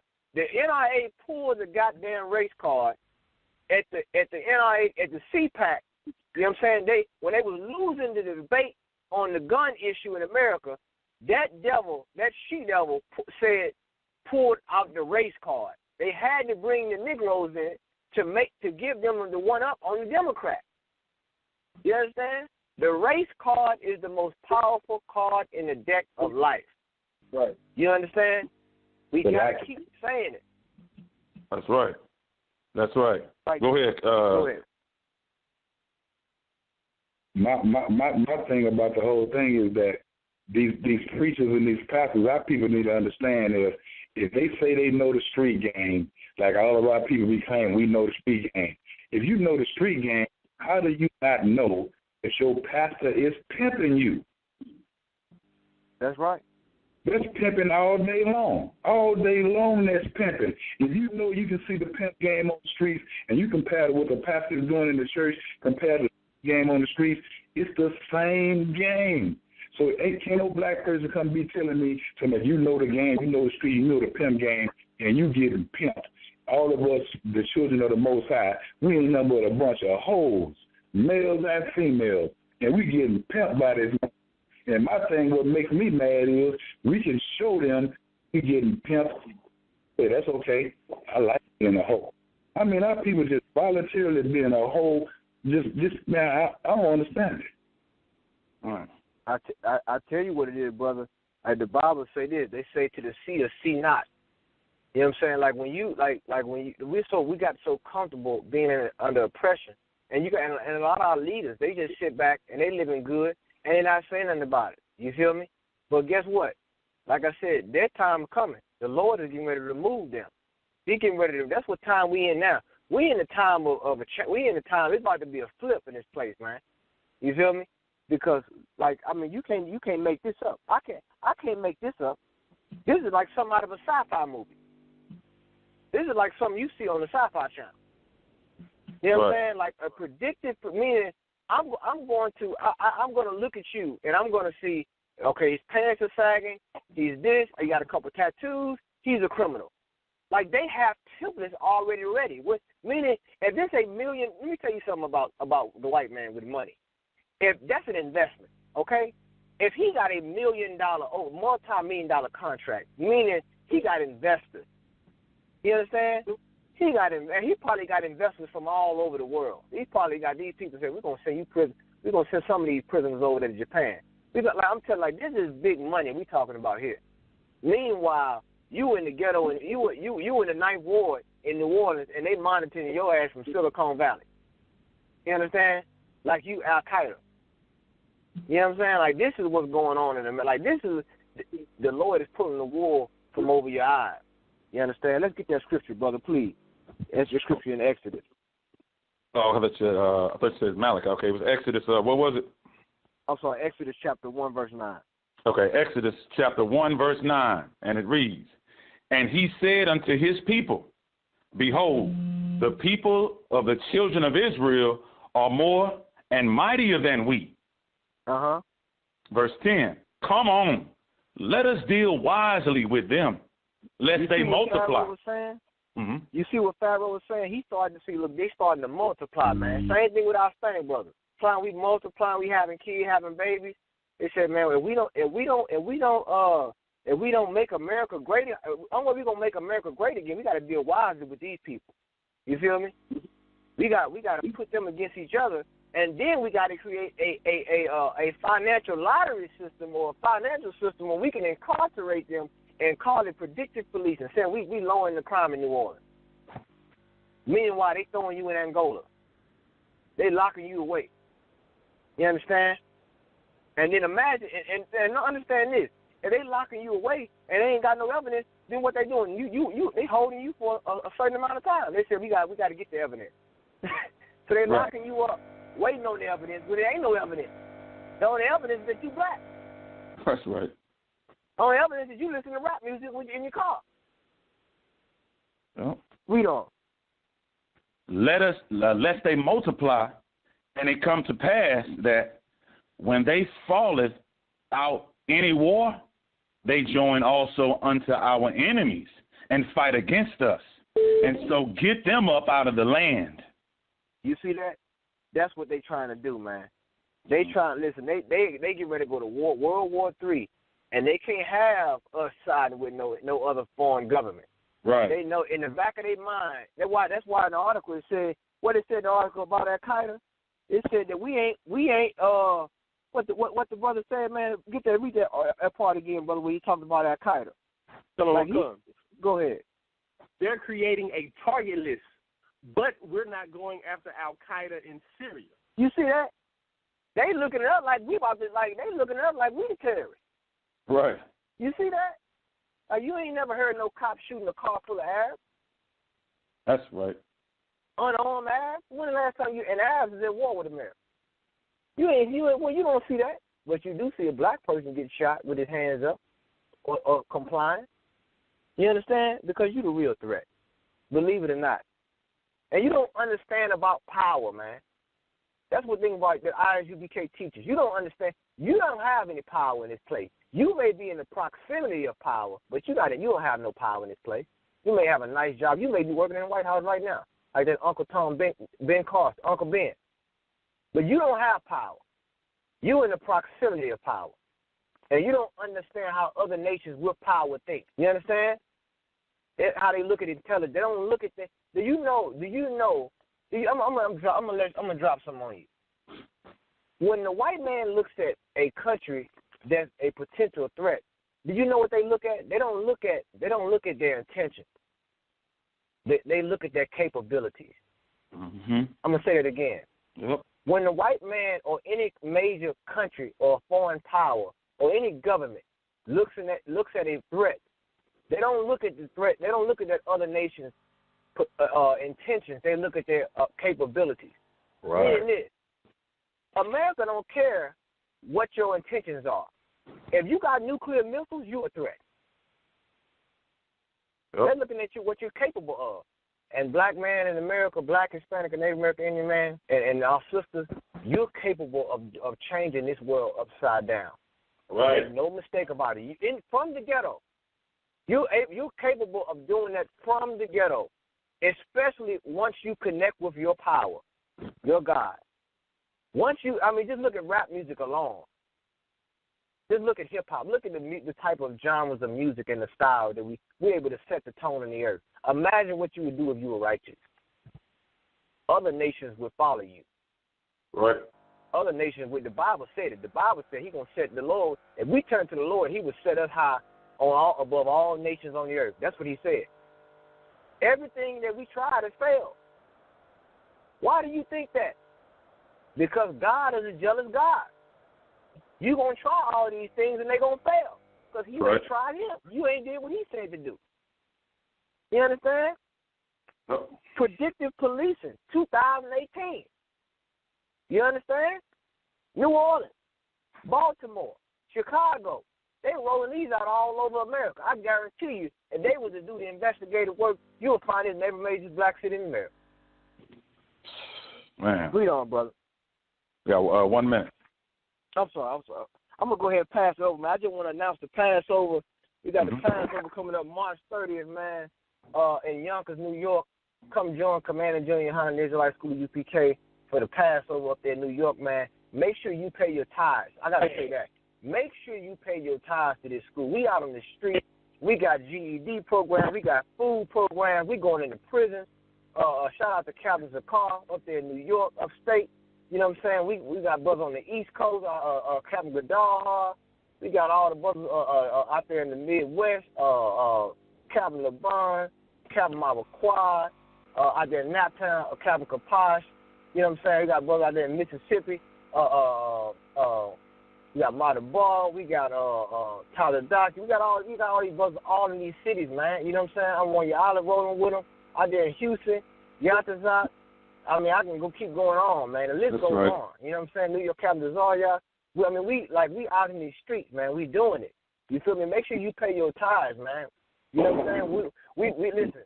Everything that the Christian church is doing is trying to do. We doing it. Funeral.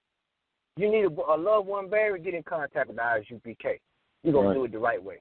You want to deal with a marriage counseling. We got some of the best counselors in the world, man. You got a beef with a brother. You understand? Or a neighborhood, we can settle the truth. We can settle the truth, man. We can negotiate the terms of the truth to do it the right way, man. Get in contact with Commander GEN.YAHANNA, man. You understand? Or fall victim to this society. You understand? Follow a real prophet of the Lord, man. I'm gonna pass it back over to you, Ward. The water for your time. Oh man, a yonder boy, the water, the mighty man, Captain Kahan Thumyard, for bringing us the politics as well as the local and world news, and also substantiating that with biblical scriptures. Again, this show is hosted by myself. Officer Wanyala. We also have Officer 5000 Matabar, and of course Officer 500 Tazadaki. And so we spent a couple of minutes recapping the rest of the couple of hours that happened. What are you all's thoughts on that, brothers? How everything went down?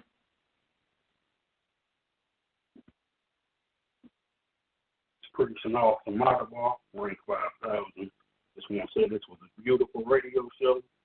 The water to the generals, captains, officers, and troopers of the I.S.U.P.K. Once again, bringing this truth to the earth. That's our duty. That's right. That's what we're supposed to do. In the name of Yahweh, why Yahweh Shah. That's right.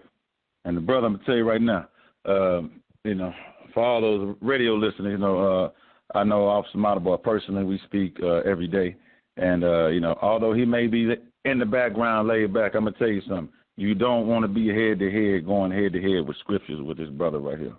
Okay, this mighty man bringing me up also in the truth as a mighty example, as well as our mighty example down south, Captain Kahan Thumyah. All right, I never seen a man drive 7.5 hours to do a 55-minute show, drive across 2 states rather, and then drive another 7.5 hours back. So he set the bar for me when I saw that. That set the bar higher.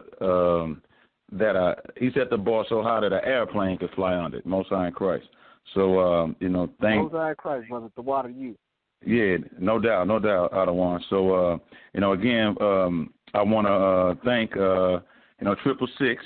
He was our guest for tonight. And again, hopefully that brother, wakes up, hears this broadcast later and comes into the truth and realizes that he's just a cry for help. Come on with the real warriors, the real brothers, because we waiting on you, man. We praying for you that you come into the truth.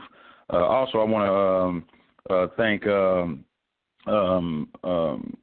mighty man, Captain Tazariak, for coming on the show as well to set things straight. From the Harlem camp. That is our radio affiliate with Cross the Line Radio. Also, I want to thank Officer 5000 Natazar from the D.C. camp.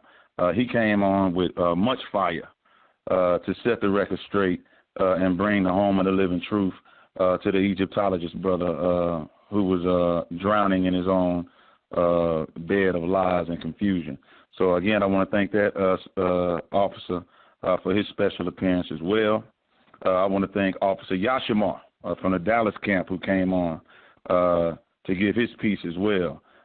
Again, a mighty man in his truth as well. So big ups to the Dallas camp. Everybody knows that is home of the boot kiss with those hardcore warriors out there.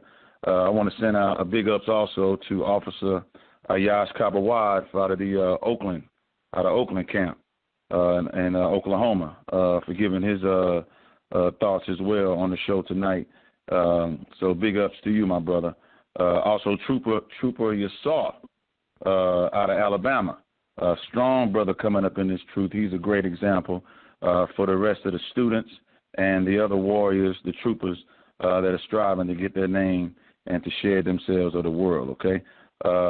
As well as giving a shout-out to our other radio affiliate, Captain Sakawar with Angry Black Media. We want to thank you, brothers, for preaching this truth. And, of course, the mighty man out of Philadelphia. We got General Hazayan and Captain Akkad with Let a Hebrew Speak. Make sure you all catch all of these radio shows. Again, along with Cross the Line Radio, big ups to Captain Katazah Aparium as well. So, again, let's not ever forget Commanding General Yahanna. He is the leader of this great nation of Israel, of the 12 tribes of the nation of Israel, who never, ever dropped his sword. The water out of one, alawat for that. And also dedicating and sacrificing your life to raise the priests and the prophets, the army of the Lord, that one body, the only home of the living truth. I.S.U.P.K. Okay, want to make sure that's always said and put out there because he is second in charge under Yahweh Shah Mashiach. Okay, so again, only one body. Okay, that body is the I.S.U.P.K. It's only one truth. It is only one doctrine. There's not 2, 3, 4, 5 ways to get to the truth. Okay, and this platform that we have. It's a reason why it's boot up or shut up. You come on this show, you're going to boot up and you're going to come on with the truth, the Christian pastors. You're going to give up the keys to your churches. You're going to give up that false doctrine that was handed to you by the white man, because the white man is that devil that the Bible speaks about, hands down. Okay, and again, the word devil simply means deceiver. He is the master deceptionist, quick as ever with the card game and the hand games, okay? So we want to always make sure that's always promoted and known as well, and bring the children of Israel, those blacks, Latinos, Native Indians, and, of course, our West Indian brothers from North, Central, and South America, bring them into the fold of Israel, come on back home, and be one with your brothers and your sisters. Again, I want to let you all know that the Passover is this month, okay? It'll be on May 30th, okay? May 30th in Yonkers, New York, okay, at the Roosevelt Ballroom, okay, 2nd Hudson Street, okay? We want to see your face in the place. The day after that, I'm sorry, say it again? March 30th. Okay, Salakia, March the 30th. Salakia, thank you, Tawada. March the 30th, okay, of this month, okay? That'll be on a Friday, okay, this month, 2018, okay? Roosevelt Ballroom, okay? 2nd Hudson Street. We want to see your face in the place, okay? And the day after Passover, again, that'll be at the Hyatt Place, okay? We want to see everybody there as well for the Feast of Unleavened Bread, all right? So, again, this is the Israelite School of Universal Practical Knowledge. Started out of 1 West, Harlem, New York, 125th Street, under commanding Gen.YAHANNA, pushing this truth since 1969, okay? I want to thank all of the callers for calling in. Again, hold your questions until the next 2 weeks. Every 2 weeks, second and fourth Sunday, we'll be live on the radio. This has been another segment of Boot Up and Shut Up Radio. All right, sponsored by Officer 5000 Matabar, Officer 500 Tazadaki, and myself, Officer 500 GEN.YAHANNA. Again, thanks to all of Israel, and Kwam Yasha Allah. Shalom, Israel. Kwam Yasha Allah.